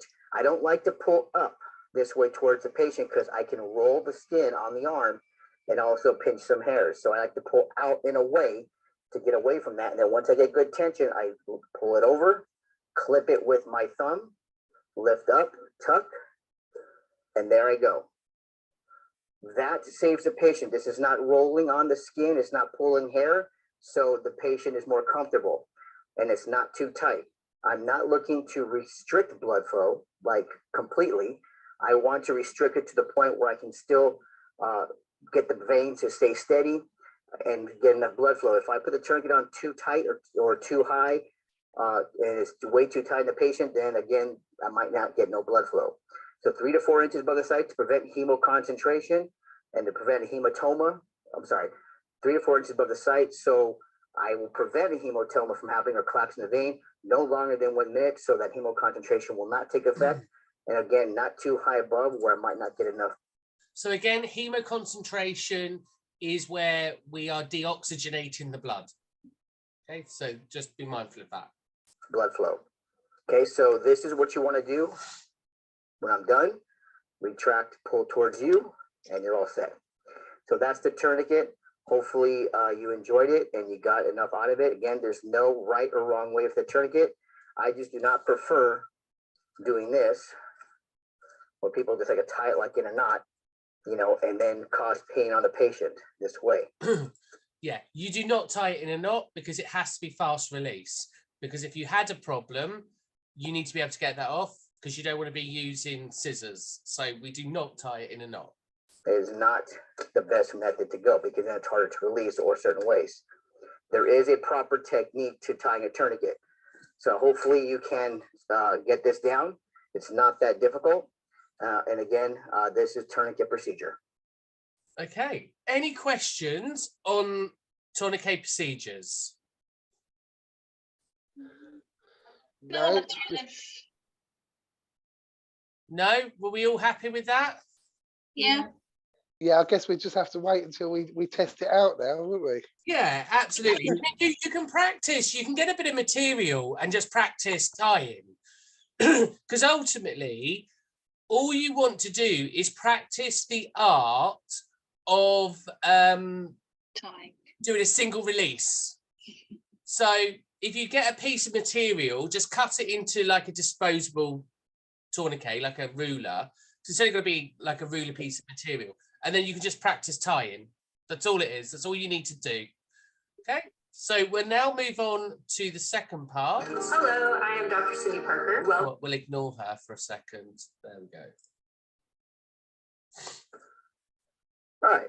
Before we actually start getting into the steps of collecting blood, I want to talk about assembling your needle here. Now, this is important. Hang on. Because I want you to understand that there's for me a right way and a wrong way to assemble a needle safely. Now, most people like to assemble a needle their own way, and I've seen many people. Right, can you see the needle that he's holding? So when you do a needle check, there's a sticker on the opposite side of that, and it's got a date on it. Please make sure that you check the dates of the needles in which you are using. It is an equipment, it does go out of date. You will also notice this one has a safety catch, so you must make sure that the needles you are using have safety catches. And equally, needles come in different sizes, so it's important that you know the size of the needle in which you need. Okay, the barrel that you can see down here, they are single use as well. So you'll need your barrel and your needle to do a single draw. Including my students, stick themselves because they had assembled the needle the wrong way. Now, I'm going to talk about this in a minute because I want to make something clear. Can't you? When I go into a patient, can you see the sticker there? And under that, you can see it's got the 2 there, so it's single use. Although nobody would ever use a needle more than once, right? He says. Patient's room, and after I do the patient ID, and I make sure that the patient is who he is. And if you go back to my lecture videos, I talk about the steps, the 3 Ps of asking a patient, which is important. So if you're not familiar with that, please go back and watch that. I like to assess the arm, both arms. I like to tie the tourniquet on with my gloves, like you saw earlier. And then I like to palpate and look for a vein on either arm. And once I find a vein that I'm comfortable with, then I release my tourniquet and I proceed to get my equipment and assemble, letting the arm rest. But I do like to assess both arms and even the back of the hands in case I can't find a vein on the arm, specifically in the antecubital fossa area. So what you've seen is, so far, he's put the tourniquet on. He's now taken the tourniquet off because he knows which arm he's going to use. Now he knows which arm he's going to use and which vein he's going to use. He's preparing his equipment. So just be mindful, you may put that tourniquet on maybe 2 or 3 times before you actually draw the blood. I look for the median cubital, I look for the cephalic on the outer part, and of course the basilic on the inner part of the arm. Basilic is always last. I'd rather do the back of the hand, and I explain that in my other videos on the order of veins. So again, I always assess both arms, including the back of the hands, to feel comfortable. And then as the patient is resting on the site that I'm going to be drawing on, I get my needle and my equipment, which I'll show you in a next video. Now, this is important because the green side is the part where the needle is. Now, every needle has the gauge, and it tells you on there, if you're not sure, it'll tell you on the sticker here if it's a 21 gauge or a 22 gauge straight needle. Typically, you're going to find only 21 and 22s in labs and hospitals. The most preferred and the preferred needle to use on any venipuncture is a 21 gauge needle. So if you see that on an exam, the most preferred needle, it's 21 gauge always. This plastic part here covers the rubber sleeve, which I'm going to show you, that actually covers another needle. And you got to be very careful because you can't stick yourself with this needle. What I like to do is grab my 2 fingers and my finger and my thumb right on this pink plastic sheet here, which is a protective sheet. Grab it right there at that midpoint to my finger and my thumb. Hold it, twist the white off just like this, pull it away. I don't like to do this because I've seen people come back and stick themselves. I like to twist and pull away. Now again, there is a needle in here. If I pull back on this rubber sleeve, which do not do or recommend this, but I'm going to show you, there is a needle in there that collects the blood into the tube, and this rubber protective sheet covers the needle and also helps prevent carryovers into the other tube. So again, protective sheet, this protects the needle and also prevents carryovers. I take my plastic hub, my vacuum container holder, and I bring them together. I don't like to do this. I'm going to show you because, again, you can stick yourself like this. I bring them together carefully and I attach the hub on there, make it nice secure, hold up. I bring the plastic sheet down. I make sure that this is still secure. And now my needle is ready to go. Let's talk about palpating a site, vein locating. Let's talk about getting the site ready. Of course, we're talking about anchoring the vein. We just talked about assembling the needle. The order, of course, let's get into the whole process of how we do this. Now, a couple things you understand. There is always a right and wrong way to draw blood, specifically the order of draw, the order of veins. There's a CLSI standard, that's the Clinical Laboratory Standard Institute. If you're not familiar with that, you can go back and watch some of my videos on the agencies and different procedures that they recommend. Now, we already talked about the tourniquet. Now, what I like to do again when I assemble my needle is exactly how I showed you. So what we got to talk about now is locating our vein. So once I've gone and I've ID'd the patient, I told you before, I tie the tourniquet, I want to locate a vein to make sure which one is the best vein possible. Then of course, I want to make sure that the patient is comfortable. I'm not rolling my tourniquet here, and I've got good veins. I want to take my finger here. Now this might be a challenge with the gloves, but you have to learn to feel a vein with your gloves on. I don't like palpating an arm without gloves because again, I don't know if the patient has anything on the skin. I don't want to, catch anything or transmit anything to myself without the gloves. So you're going to have to learn to master this. Now I like to palpate. What I like to do is I like to push down with my index finger here. Some people like to use the middle finger, which is fine. I don't use the thumb. The thumb, because of the artery, the radial artery, you can get a pulse on your thumb if you're doing this, and you might think you're hitting the brachial artery when you're not. So I want to make sure that I don't use a thumb. My index finger or middle finger is fine, but here I like to palpate, push around, push down, feel for sponginess. I want to feel the depth of the vein. I want to feel the width of the vein to see how wide it is, if it's good for my needle, 21 gauge. I want to feel how deep it is because again, we have to look at 15 to 30 degrees only. We can't go anything above 30 degrees. So it's typically up to 30 degrees, or I like to say 15 to 30. So I like to palpate, feel for my vein, different directions, where the vein is going, how deep it is. And once I locate a vein, that's when I will get my equipment ready. So I found a vein I'm good for, whether it's the median cubital, which is dead center. And again, look at my order of vein videos. The cephalic, that could run median cephalic, or if cephalic runs straight, or it could be median cephalic. Or of course, the basilic. The basilic could be median basilic, or it can be basilic running straight down. This one I do want to avoid at all costs because the brachial artery, and again, my order of vein video does explain this in detail. So I find my vein, either median cubital or median cephalic, then I'm ready to go. I release my tourniquet, pulling towards myself, and then I go into assembling my equipment like I just showed you. So I take my needle, 21 gauge, pull it here, attach my needle, bring this down, make sure it's secure, and I place it down. Now you're gonna notice that all my equipment is on my right side because I'm right-handed. If I'm left-handed, I want all my equipment over on my left side. The reason being is I don't want to be drawing with my right hand and have to, or if I'm left-handed or right-handed, depending, I don't want to be drawing here and having to reach over. So if I'm left-handed, then here I can take my equipment. So in this case, I'm right-handed. I bring my stuff over here, just like this. And now I'm ready to go. Now this is, of course,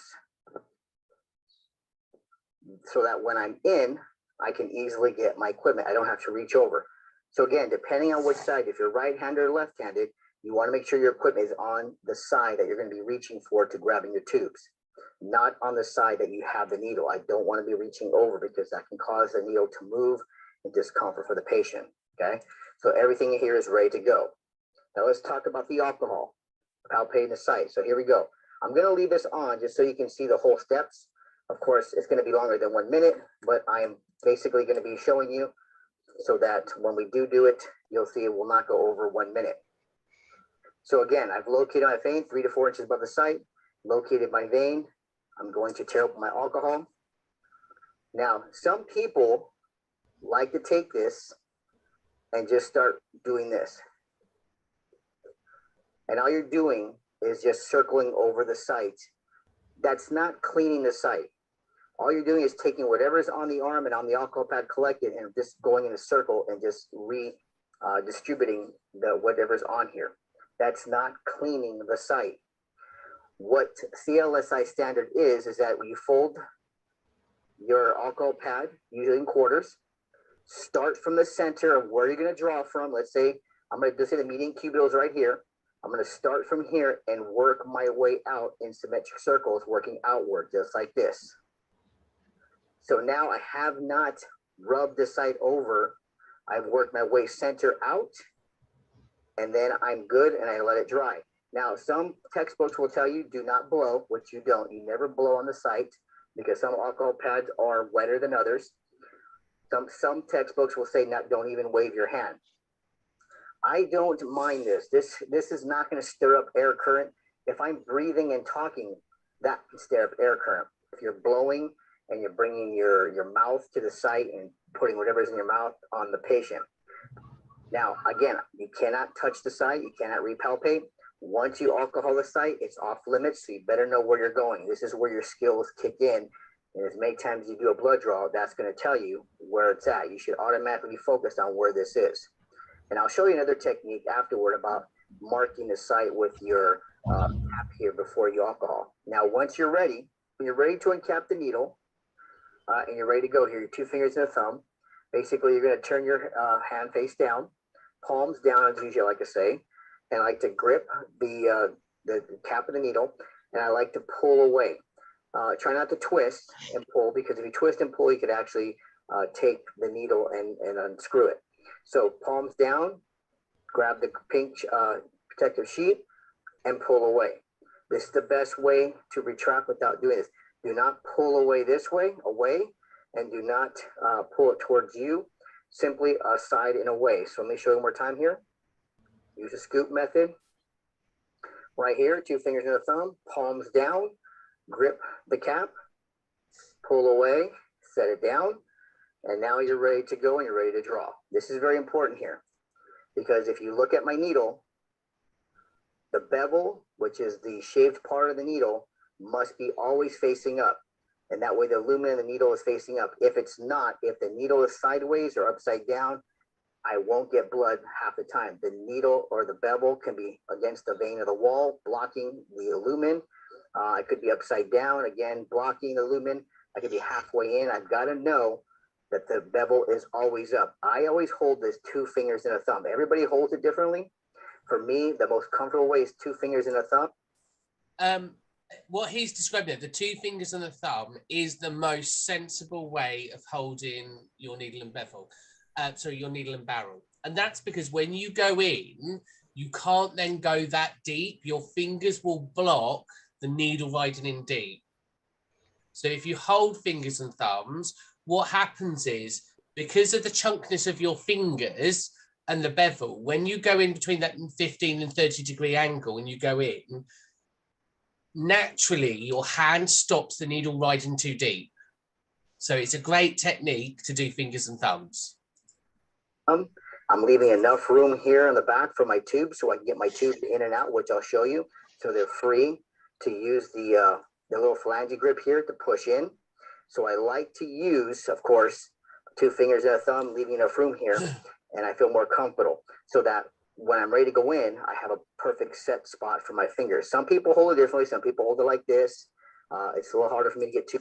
Okay, so when you hold it like that, where you don't anchor in properly, the risk can happen when you put the tube in, the needle will go too deep because there's a bit of traction. When you put that vacuum pack in that barrel, there's a bit of pressure. So if you're not anchored in properly, what can happen is the needle can be pushed too deep into the vein. Does that make sense? So by holding finger and thumb, you've got a really nice sturdy grip of that barrel. And then when you clip it in, your fingers are anked on the hand, and therefore it stops the riding of the needle. So you do not want that needle to ride any deeper when you swap the vacuum packs, the tubes. Tubes in here, depending on your preference, but I prefer 2 fingers and a thumb closer to the front of the vacuum holder. And once I'm ready, I'm going to anchor the site or retract the skin. I don't want to retract up here close to the site where my needle and my hub have to go over my thumb. It will increase my angle of insertion, and that can also cause me to miss the vein or go too deep, and can cause harm to the patient as well. I want to retract towards the forearm or below towards the wrist, pull back so I have enough free area right here to go ahead and draw. And again, what he's doing there is, if you remember that slide that I showed you earlier with those 3 pictures, he's stretching the vein. He's getting that vein nice and ready for that needle to go into. So by pulling back, you're stretching out that elasticity. More important in older people, because you've got to get that vein nice and long. Raw with no problems. So again, do not retract up here where my thumb is. If I'm doing this, then I'm too close. Retract below so I have a good angle, 15 to 30 degrees. And once I go in, I'm looking for the bevel to go in, which is right here. Now, typically this part should be lined up with the bevel, so you know it's up. So if the pink's up, the bevel's up. Retract, make sure the bevel goes all the way in, and then hold. Now, once I do this. Okay, can you see? So basically, because he's got fingers and thumbs, his fingers stop that needle going in any deeper. So he's gone straight in. That's a nice angle, and you're anchored in quite well. I'm going to get my tubes. Now, if you look at the order of draw, of course, you can go light blue, red, of course, SST, green, and lavender. Standard order of draw. I'll show you where the red top can precede the blue on a butterfly draw to get the air of the tube on another video. But again, I take my light blue, I put it in, label up. And if you see, my 2 fingers are resting. Let me explain this real quick. My 2 fingers are resting on the arm. It's not floating like this where my needle is moving. If the patient moves, it can mess up my needle. Once I go in, 2 fingers and a thumb, retract, push in. My 2 fingers rest on the forearm. I should have some pressure, not too much pressure, but enough where my arm will move with the patient. If he moves, my hand moves, and it doesn't just cause this type of effect. Okay, so again, retract, bevel up, go in, hold, light blue tube, label is up. The label is down so I can see blood flow. If the label. Okay, and that's really important when you do this. So when you do this on me, you are not going to be taking full vials, because I like my blood and there's lots of you and not a lot of me. You're just going to get a bit of blood flow. Once you've got the blood flow, you can then withdraw. Obviously, in a patient, you need to see that you've hit the line, because each tube will have a required amount of specimen needed. So you need to make sure that you can see how much you need to collect. It's facing up. It's harder for me to see if there's any blood, because sometimes the blood will start to creep in and it's not flowing in good, not flowing in enough, or the strength of the vacuum is not pulling it enough, because maybe I'm not in the vein far enough. So basically I'm looking for, and I can't see if the label's up. So I turn it. And so when I push in with my 2 fingers and my thumb behind the tube, 2 fingers on the full phalange grips, push in. Okay, and as you see that, he's holding the phalange tubes, he's holding the top, and he's pushing in. He's not allowing the needle to go in any deeper. So you're just trying to stop that needle from riding in any deeper, because if it goes in deep, you're going to split that vein and go through it. Okay. And you can hear when it went in, and this is where a lot of students make mistakes, it's got to clip, because if it doesn't clip, the air vacuum isn't sealed properly. Now, remember, these vials are vacuum packed. So as soon as you've broken that seal, if you've broken the vacuum seal and you take it out and you push it back in, it's not going to work the second time because you've broken the vacuum on it. So make sure that when you put the vacuum on, it clips in and you will see the blood flow. If the blood doesn't flow, just make sure the vacuum is in properly. And it may be the fact that the vacuum in the test tube's gone, so try then a different tube if you need to. Okay, but be mindful they are vacuum tubes. In training, when we do this, if the blood doesn't flow, it's probably because the vacuum has gone in the tube. Happens a lot. And I should get blood flow. I can see it squirting in. If it's not, then the only thing I need to do, the only adjustment I can make to this needle, which is again on my other videos, is either going a little bit deeper, or if I think I went too far, pulling a little bit back. I cannot, and this is against CLSI standards and against patient care, and this can cause damage, is redirect my needle. I can't fish, what they call fishing. Fishing can cause damage to the inside of the arm. That needle is like a miniature scalpel. As I'm moving it, it can cut the tissue, it can lacerate the vein. I can even hit an artery and lacerate an artery if I'm not careful. You should never fish in a patient's arm. I could only go a little deeper or pull back. If I get no blood flow on either pushing or pulling back or even retracting a little bit to help stabilize the vein, then I've missed the vein altogether and I need to start over. Once I get blood flow, then what I do is I'm going to remove my tube and get another tube. Again, no fishing. These phalanges is going to help you take the tube out. I don't want you, two things. I don't want you to put the tube in by pushing it in, because that can push the needle in the arm. Don't push it in, and don't pull it out. Once the tube is in, what I'm going to do is take my index finger here, rest it on the inside right here of the phalange. My middle and my thumb is going to grip the tube. I'm going to twist and push away with my finger to release the tube. Invert the tube at least 3 to 5 times, set it down, grab your next tube, slide it in, label down, 2 fingers and a thumb on the phalange here, pop it, let the blood flow.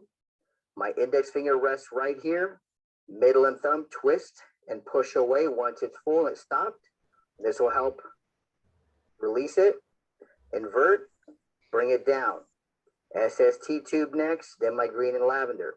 So again, label down, pop, let it flow, index finger right here, middle and thumb grip the tube, twist and push away, invert, set down. Once I'm done filling up all my tubes, and I'm not the 1 minute mark, then I'm going to release my tourniquet. Now, some people like to release it while they're doing a blood draw. So if my last tube is my lavender and I'm doing this and it's getting blood flow, some people like to release the tube prematurely while it's filling up. The problem I have with that is that if this tourniquet is helping venous restriction and it's helping me get blood in, the minute I release that tourniquet, I could cause the blood flow to stop. It is a possibility. If you're in the vein well and it's getting good blood flow, it might not happen. But if I'm in and this is actually doing its job and it's actually helping, squeeze the vein a little bit to help restriction to push the tube with the vacuum in it and getting the blood in, me releasing it before it fills up could cause the blood to stop. And then I have to restick the patient, which I never want to do. So what I want to do is first pull my tube out, invert, put it down, release my tourniquet the way I showed you, pull towards you, and then get my 2x2 gauze right here. What I like to do, I never like to put my 2x2 over the needle, okay? I keep it on the side. The reason being is, again, safety. If I put my hand over the needle and just place it here, when I come out, if the patient should jerk or I get bumped, where is the needle? It's lined up right here in front of my hand and finger. And if this needle can go right through the gauze and stick me with a contaminated needle with blood on it. So I don't want to do that. So once I'm in, do not bring your hand over It is dangerous. I've seen people get stuck that way.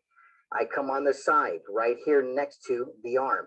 I bring my needle out, and as I move away, I cover and place my 2 fingers over the site, immediately capping my needle. Once I cap it, then I dispose of my needle, and I keep pressure here, or I have the patient put pressure over it. Now, if you look at my post-care instructions video, where I talk about what I do next, you should have watched that video on post-care instruction. I leave pressure on here with the patient either putting his own thumb, gripping it right on his arm, or he can put his own 2 fingers on there. I come back 3 to 5 minutes, checking, making sure it stopped bleeding. If it isn't stopped bleeding, if it's still bleeding, I go 3 to 5 minutes. If you watch my 3Ps, you'll know why they could still be bleeding. So once I check 3 to 5 minutes, it's good, no blood flow, it's not bleeding, close over, I use gauze. I do not use tape, and I do not use Band-Aids. Again, CLSI does not recommend tape or Band-Aids anymore, because tape and Band-Aids can rip the skin and cause skin irritation, and again, discomfort for the patient. We use Coban, self-adhesive Coban. I wrap the arm in Coban, not tape and not Band-Aids. That prevents any irritation or tears on people who have sensitive skin. The Coban is self-adhesive, it wraps around. I keep it on there. I let the patient know to not lift anything heavy for at least an hour. I tell them to keep the bandage on for at least 15 minutes. Again, this is post-care instructions. And I tell them that if you lift anything heavy within the hour, you can cause a bruising, because again, the weight on the arm that they've just punctured can cause bleeding on the inside with like pressure. So I tell them no lifting for 1 hour, keep the bandage on for at least 15 minutes, right? And of course, I assess the patient to make sure that they're either able to get up and walk, and they're fine. Remember. Hey, any questions on what you saw there? All seems relatively straightforward, doesn't it? I know he's using quite a lot of medical terminology to explain it. However, it is really down to you to kind of switch that language up for the people that you're working with. So as I said earlier, I would never say to somebody, I'm going to palpate. I would just say, look, I'm going to touch you on your forearm here, if that's okay. So it's just down to you to choose the right language. The nice thing about these videos, they're obviously here for you to go back to. You can have a watch of them in your own time. And before we come out and we do those OSCEs, what I'll do is I'll drop that into the chat function so you can find them. And what I like about his videos is he puts it in simple terms. It just makes it easy to follow and to understand. He does a third one. So again, this is then the butterfly flow.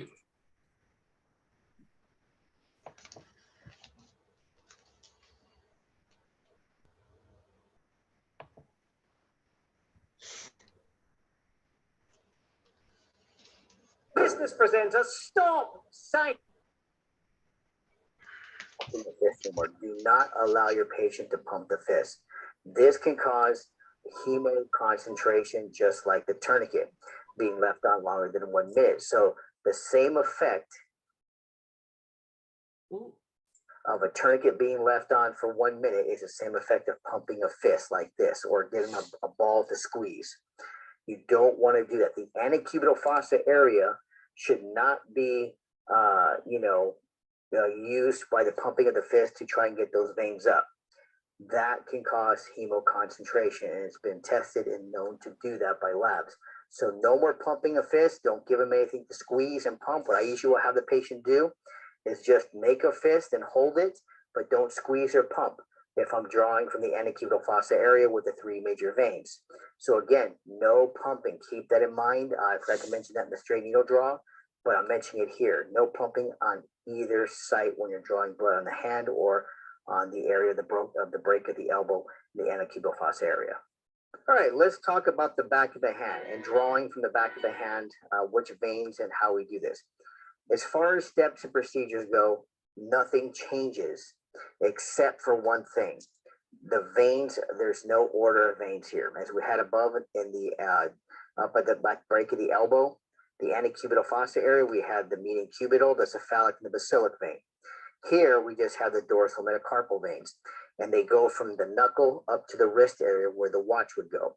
And there's no specific order on this. We can draw anywhere between the wrist above where the watch is, at the watch area, down to the knuckle. We cannot draw on the inside of the wrist where the radial artery is, or anywhere along the knuckles. Those are off limits. CLSI standards only allows us to draw here at the dorsal area and the wrist area. These veins come from the basilic and median cube and the cephalic vein, interchanging on the outside coming in. So between the cephalic and the basilic, they run in and interchange, connect, and form the dorsal metacarpal veins. Now, so again, we don't have an order here. So with this, we say off of, like I said, the knuckles and inside the wrist. The equipment is the same, is different as far as the device. Of course, the butterfly, not a straight needle, but as far as the one end having a rubber sleeve with a needle in there for the adapter, that's the same, like a straight needle, except for now we have a tubing and we have what we call a butterfly with some wings here. Standard draw for a butterfly needle on the back of the hand is 23 gauge. You'll see it says 23 gauge here.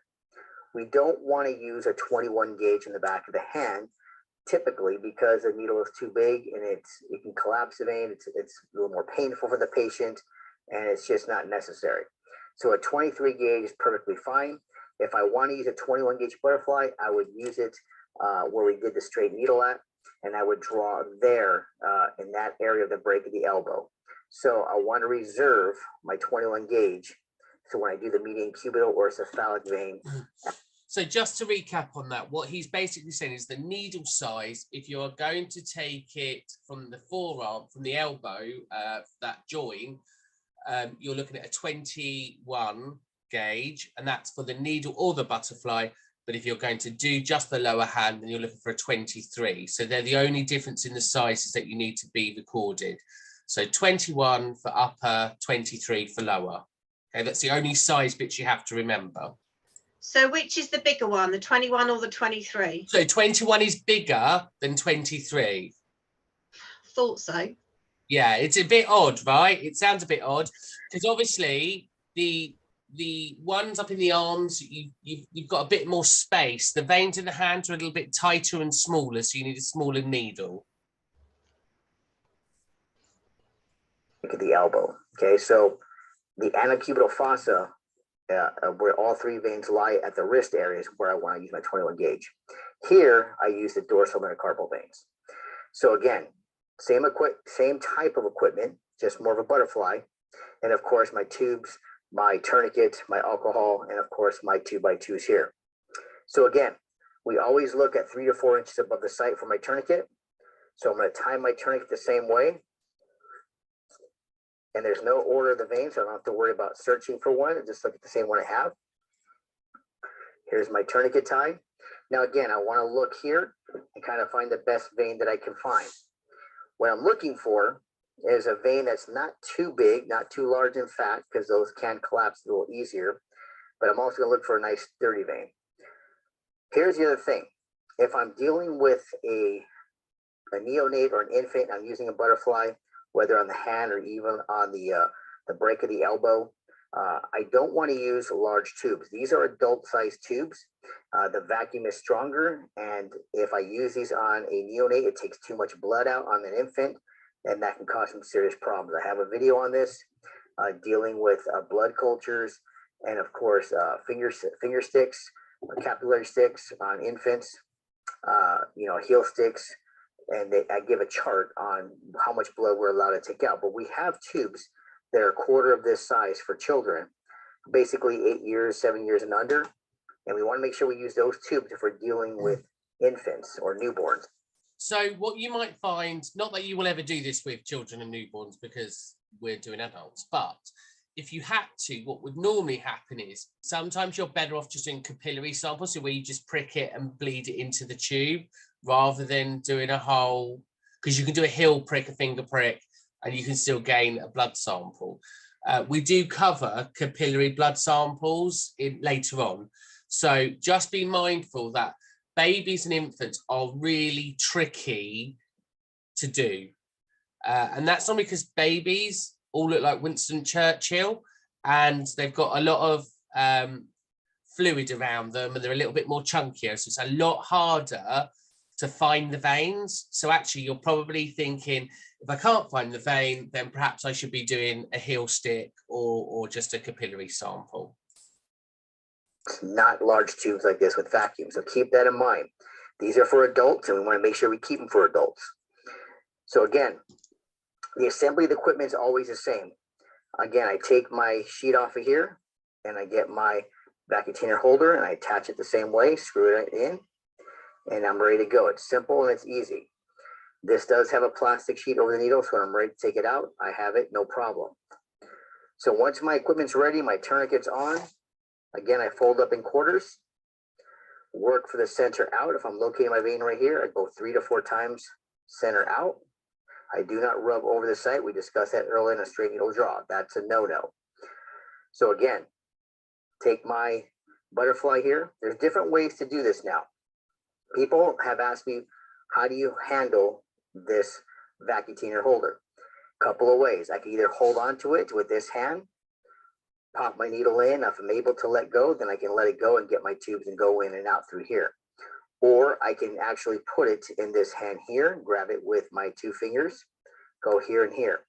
I don't like to use the wings of this butterfly. I don't like to do this, and I tell you why. When you use a butterfly and you get into a vein, you'll see a flash of blood right here, and that tells you you're in the vein. If I am holding on to the butterfly like this, I can't see the flash.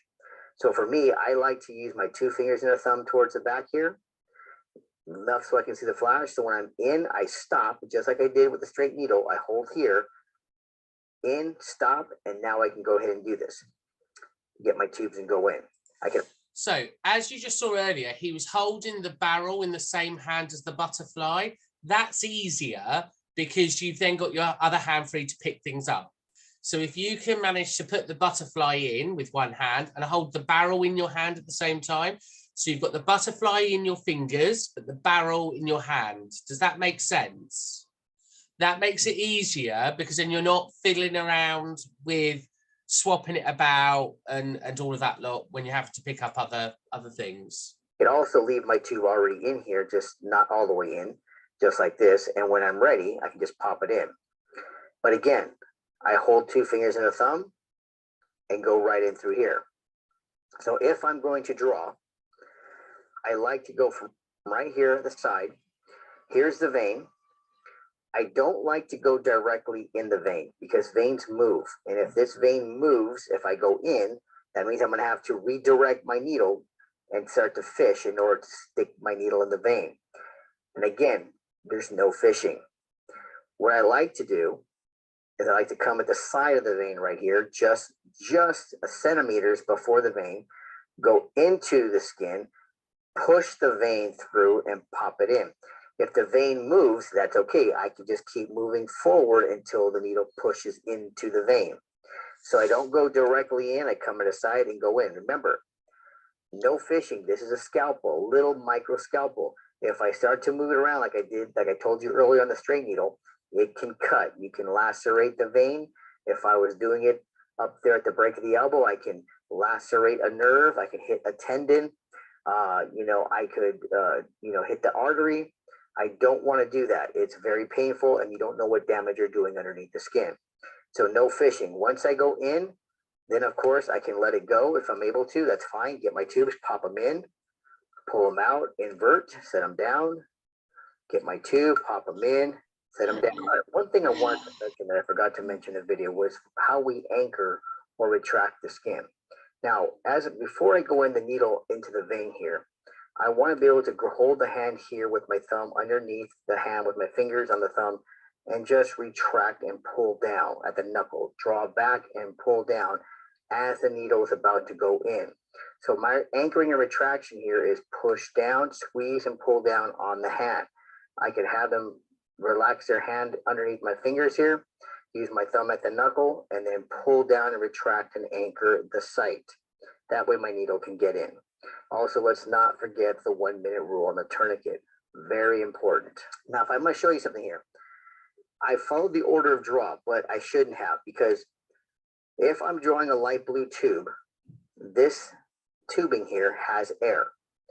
And I don't want air to get into this tube right here. This tube has to be filled up all the way. This is for coagulation tests. It's sodium citrate. They test PT, PTT coagulation test, and if it's not filled up all the way, they will reject it. So really, I should put the red top tube in first, fill it up, get the air out of the tube, pop it out. This is non-additive. Grab my light blue tube now because I don't have air in it, pop it in, pull it out, and go from here, and then continue with my green. If I have to hold on to my butterfly, that's fine. What I would do is keep the tube in there. Once I'm in the vein like you just saw, hold it, pop it, get my one hand maneuver, invert, put my tube down, get my second tube, pop, let it fill, come out, invert, and so on. If I have to hold it, then that's fine. If I have to put it in this hand, I can grab my tube, pop it in, go. That's the one I find easiest. And that's just a preference thing because you can control it. You've got your work in hand, and there's nothing worse when you're having to try and anchor that tube in to the barrel. So by holding the barrel, it just makes it a lot easier. Go, pop it out, and so forth. So if I have to hold it right here, that's fine. This allows me still control, and I'm filling from the bottom up. You have to kind of play with what you feel you can use and decide for yourself. Once I'm done, pop my tourniquet off. Take my tube, come to the side right here.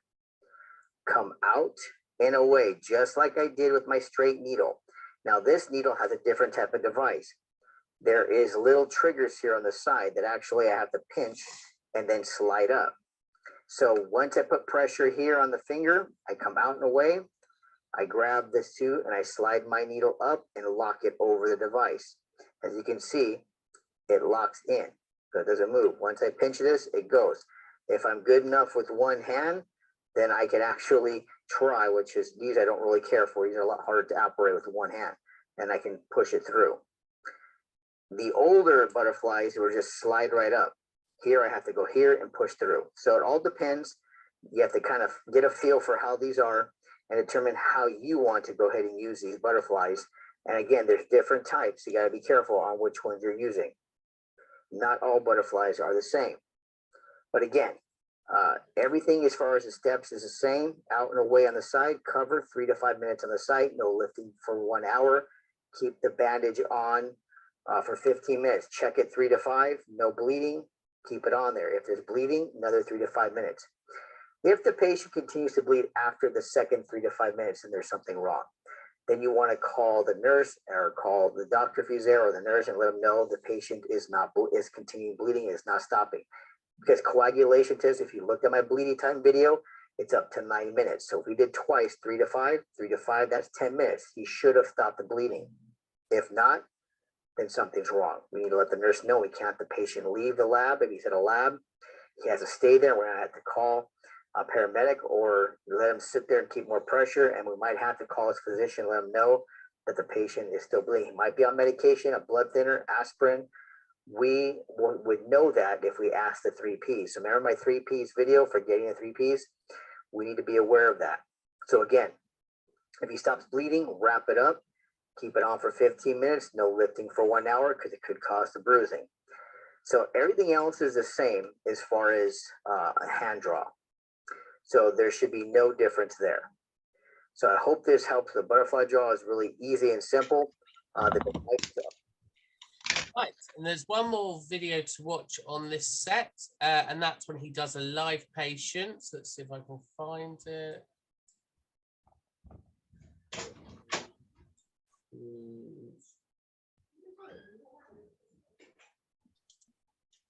Live draw. There we go. Right, so now you can watch the whole thing from beginning to end as a. Here's how easily you can build one in Click. So from beginning to end, now this is the full drill.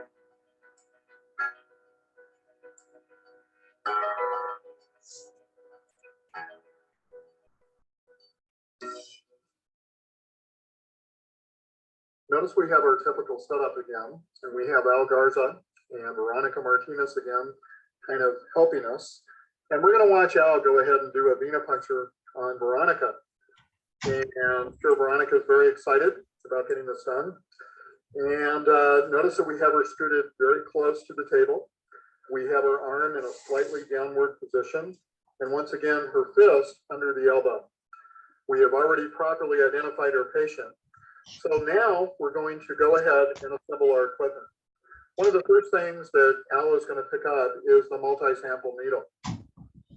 And once again, notice how he's holding it with his thumb and middle finger towards the middle of the OSHA-approved safety device, putting pressure against the dark green cap.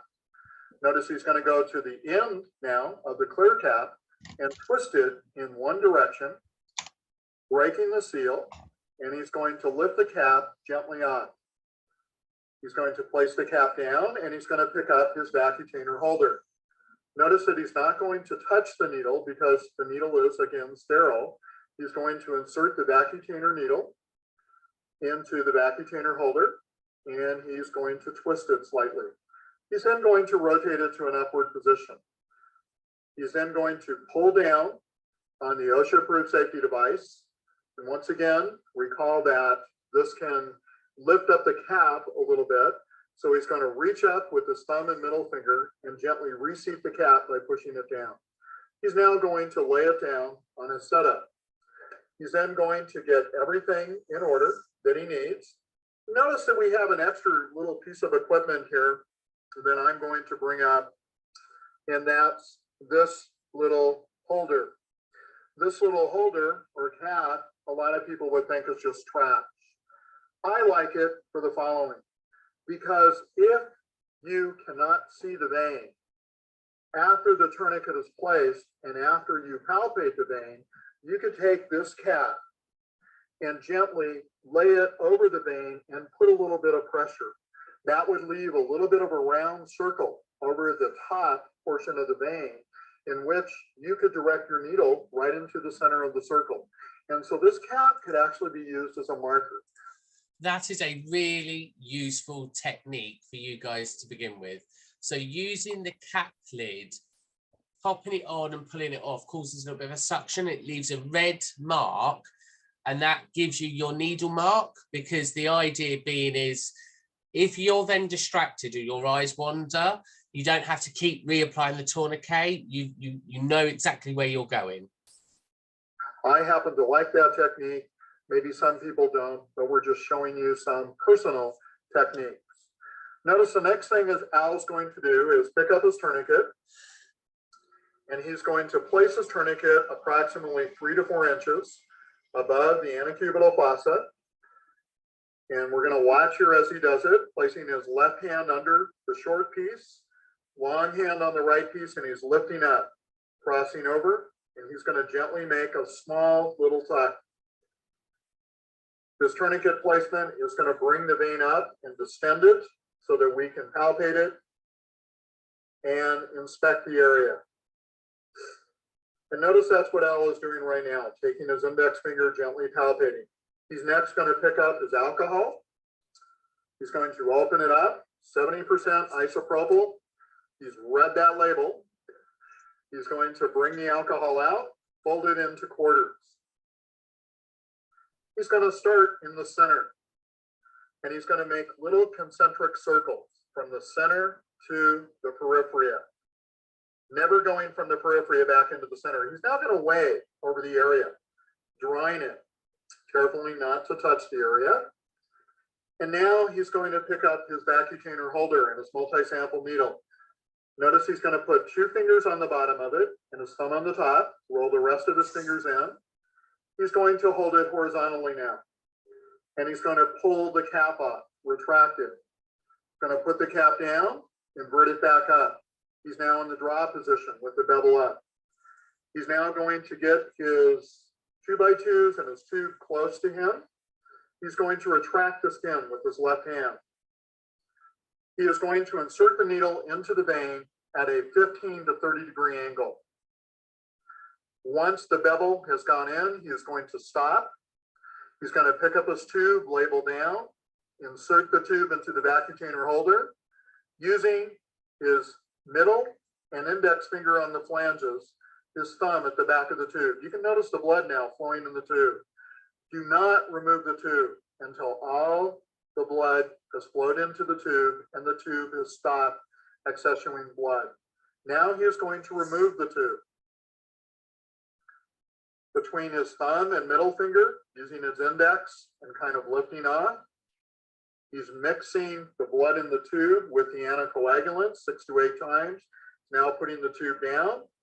He's releasing his tourniquet, picking up his 2x2s, getting close to the needle, taking his needle out at the same angle, coming down, taking his OSHA-approved safety device and engaging it over the needle. He's now going to instruct Veronica to hold pressure for 3 to 5 minutes without bending her arm and putting pressure with her finger. I either use the fingers or the thumb. At the end of this time, at the end of 3 to 5 minutes, he can continue talking to his patient. Another thing about this is, guys, we kind of demonstrated this silently, that all the way during the draw, you want to talk to your patient. This kind of calms the patient down. You want to ask them, how you doing? So where do you live? You live up here locally? You live in Apple Valley? That kind of takes their mind off the actual needle going into the arm and off their fear of maybe prior venipunctures that won't and have not been done properly.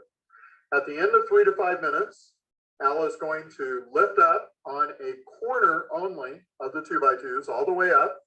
He's going to look for stasis, control of bleeding. He's going to look for mounting of tissue.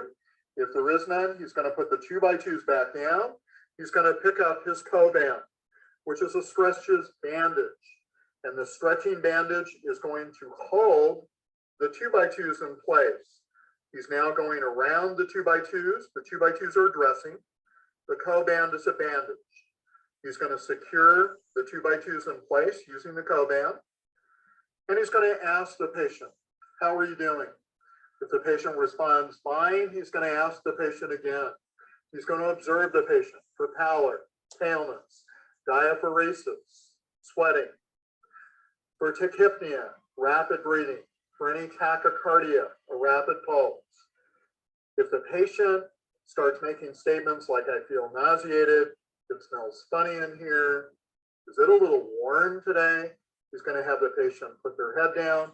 He is not going to leave the patient and call for help. Okay. Any questions? No?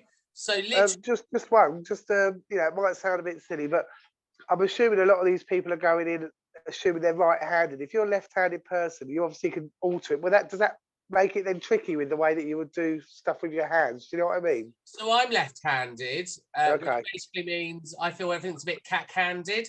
Yeah. It's just it's a motor skill. You just need to learn how to do it the opposite way round. So if you're sitting, yeah, because I was practicing with a pen and it was coming up all a bit funny with it cat-handedly, you know. Yeah. It's just a skill, Jason. You just need to learn to set things up in a different way. So like he showed in the other video, rather than setting it up on the right hand side, you'd set it all up on the left.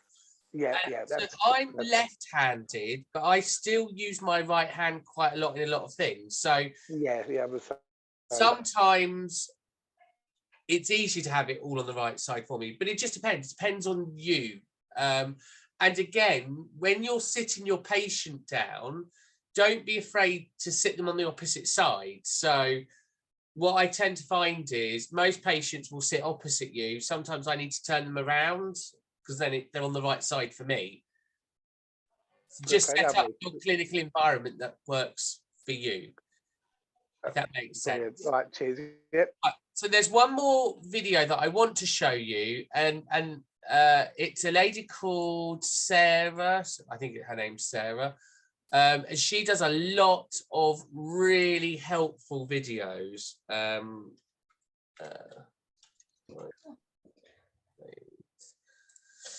And she does a video for how to find veins that are difficult to locate. There we go. So this is her. Can't find veins, finding tricky veins. So this lady, I don't know whether you've seen her before. but I highly recommend you subscribing to her website because she does everything. She does vital signs, she does catheterization, she does all your clinical skills that you could think of. And she's a very good instructor, very, very good instructor.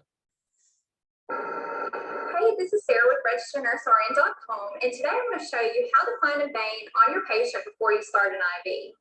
Starting an IV takes skill, and one of the skills to help you be successful at it is to find a good vein that is viable that you're going to be able to stick first time and make it easier for the patient and for yourself. So in this video, I'm going to show you how to find veins.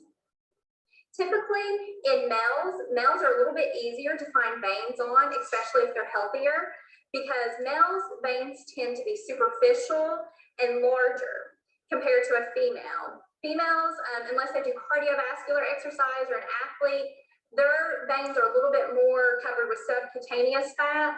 So in a male, you're typically going to see larger veins. So this person I'm using is male and he's healthy, so his veins are a lot easier to find. In the hospital setting, you're probably not going to have a patient with great veins like you're about to see here in a second. Patients in the hospital are usually really sick, they're dehydrated, so their veins are going to be smaller and a little bit more difficult to find. So here we go, and I'm going to show you how to do that. Okay, first, you'll want to tell the patient what you're doing, that you're going to be looking for a vein. You probably want to spend a minute or two trying to find a vein. And if you notice his veins, you can see them already without a tourniquet. Most people, you have to put the tourniquet on to get these veins to pop out. So here in a second, I'll put the tourniquet on. But notice you can already see his veins. So when you put the tourniquet on, tell them what you're doing. You're going to put the tourniquet on and try to put the tourniquet on tight, but not too tight, and ask them if it's too tight. But you want it tight enough so it makes the blood pool in the lower extremity. And already these veins are starting to collect with blood and becoming engorged. 2 tips to help engorge the veins the best you can. Have the patient lower their arms so the blood pools down to the extremity. Next, have the patient pump their hand. This causes the blood to really pool. Okay, so they get nice and engorged, and compared to before, these veins have become more engorged. So I'm going to talk about the different areas that we typically start an IV on. You always like to use the hand or the arm. We very rarely go up into the shoulder or anything like that. That's usually on really patients who are hard to stick. Typically, the arm is sufficient enough. So first I'm going to talk about the antecubital area. This is the AC area. You may hear in the hospital setting the nurse say he has an 18 gauge in his right AC. So this is the AC area that they're talking about. Typically in the human, the veins are always in the same spot. So everyone should have the same veins in the same areas. They can be a little bit to the left or to the right, but generally they'll be in these areas. Right here is a vein. This is a very large, great vein. You could get an 18 gauge in this vein. There's a vein right here in the middle. I really like this vein. I normally use it a lot because it's in patients I can easily find. I don't see this vein a lot, especially in females. I normally see this vein, so I stick that one. And then this one. This is another favorite one. People really like to draw blood out of this one too. A key, some people are seers. They can see the vein and they poke it. I'm a filler. I have to be able to feel the springiness of the vein. It tells me a lot about how, if the vein rolls, how large it is, and where the placement of it is. So if you're a filler, what you need to do is you need to take your index finger and always feel the vein. Veins have a unique feel to them. Compared to like if you're feeling the skin, it doesn't feel like a vein. So if you're new to starting IVs, I really recommend you practice on yourself with feeling your veins. Like put a tourniquet on and just feel your veins. Get a feeling for them, because once you understand how they feel, you'll know whether you're feeling a vein or not. That was the biggest thing whenever I was a student. I would always say, am I feeling a vein inside a vein? But now I know without a doubt, because I have it down so well of how a vein feels if it's a vein. So that's your AC region. Next region that people like to stick IVs in is the forearm. Typically the forearm is from here to here. So that's the forearm area. There's a lot of veins in the forearm. On this person, he has a really, really nice vein right here. It's very large, a little bit of a skinnier one right here. And then some more in this area. Typically people like to go in this area, but I have seen them on the top of the arm. Not a lot of people have superficial veins in the top of the arm, and then on the back of the arm too. There's some.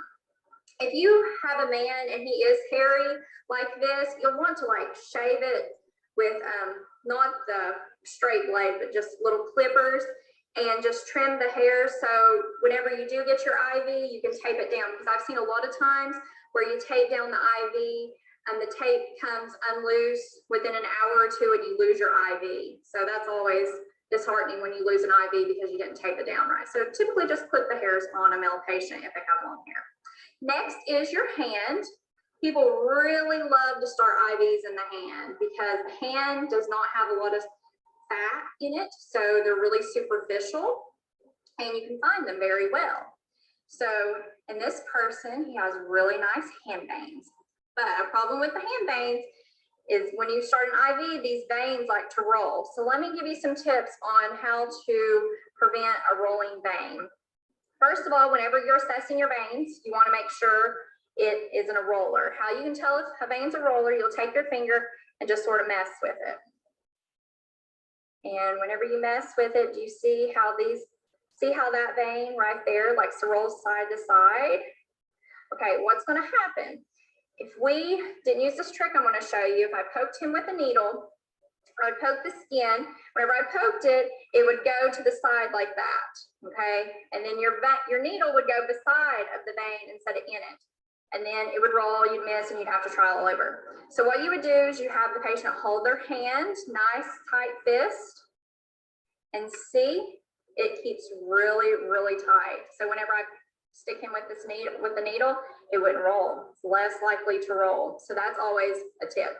Now, if you were starting it up in the forearm and it was a rolling vein, you could just keep it taut like that. Just do your hand out like that and keep it taut, and then poke it with a needle, and it should keep it from rolling. Sometimes veins are going to roll and it's just going to happen, but those are some little tips and tricks on how to prevent that. And then whenever you're done, of course, starting your IV, you'll pop the tourniquet off real fast, and then you're done. Okay, so that was just a little bit of some of the tips and tricks I've learned over my nursing career on how to find a vein. They've helped me through. She's talking quite a lot. So Sarah's videos are really, really useful. And again, here she's got different ones on finding different veins. She does catheterization, that lots of when we move into those areas, it's useful just for you to go back on, and she does some tips there for you to have a look at.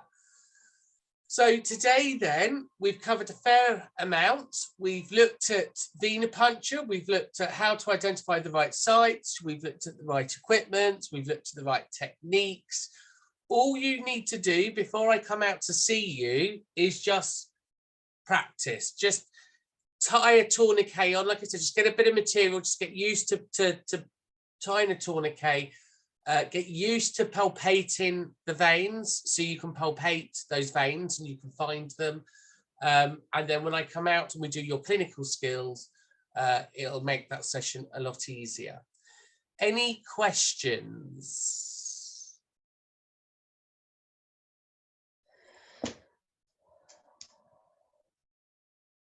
No, have I blown all your minds? So you're all like, oh my God, we're actually going to do this.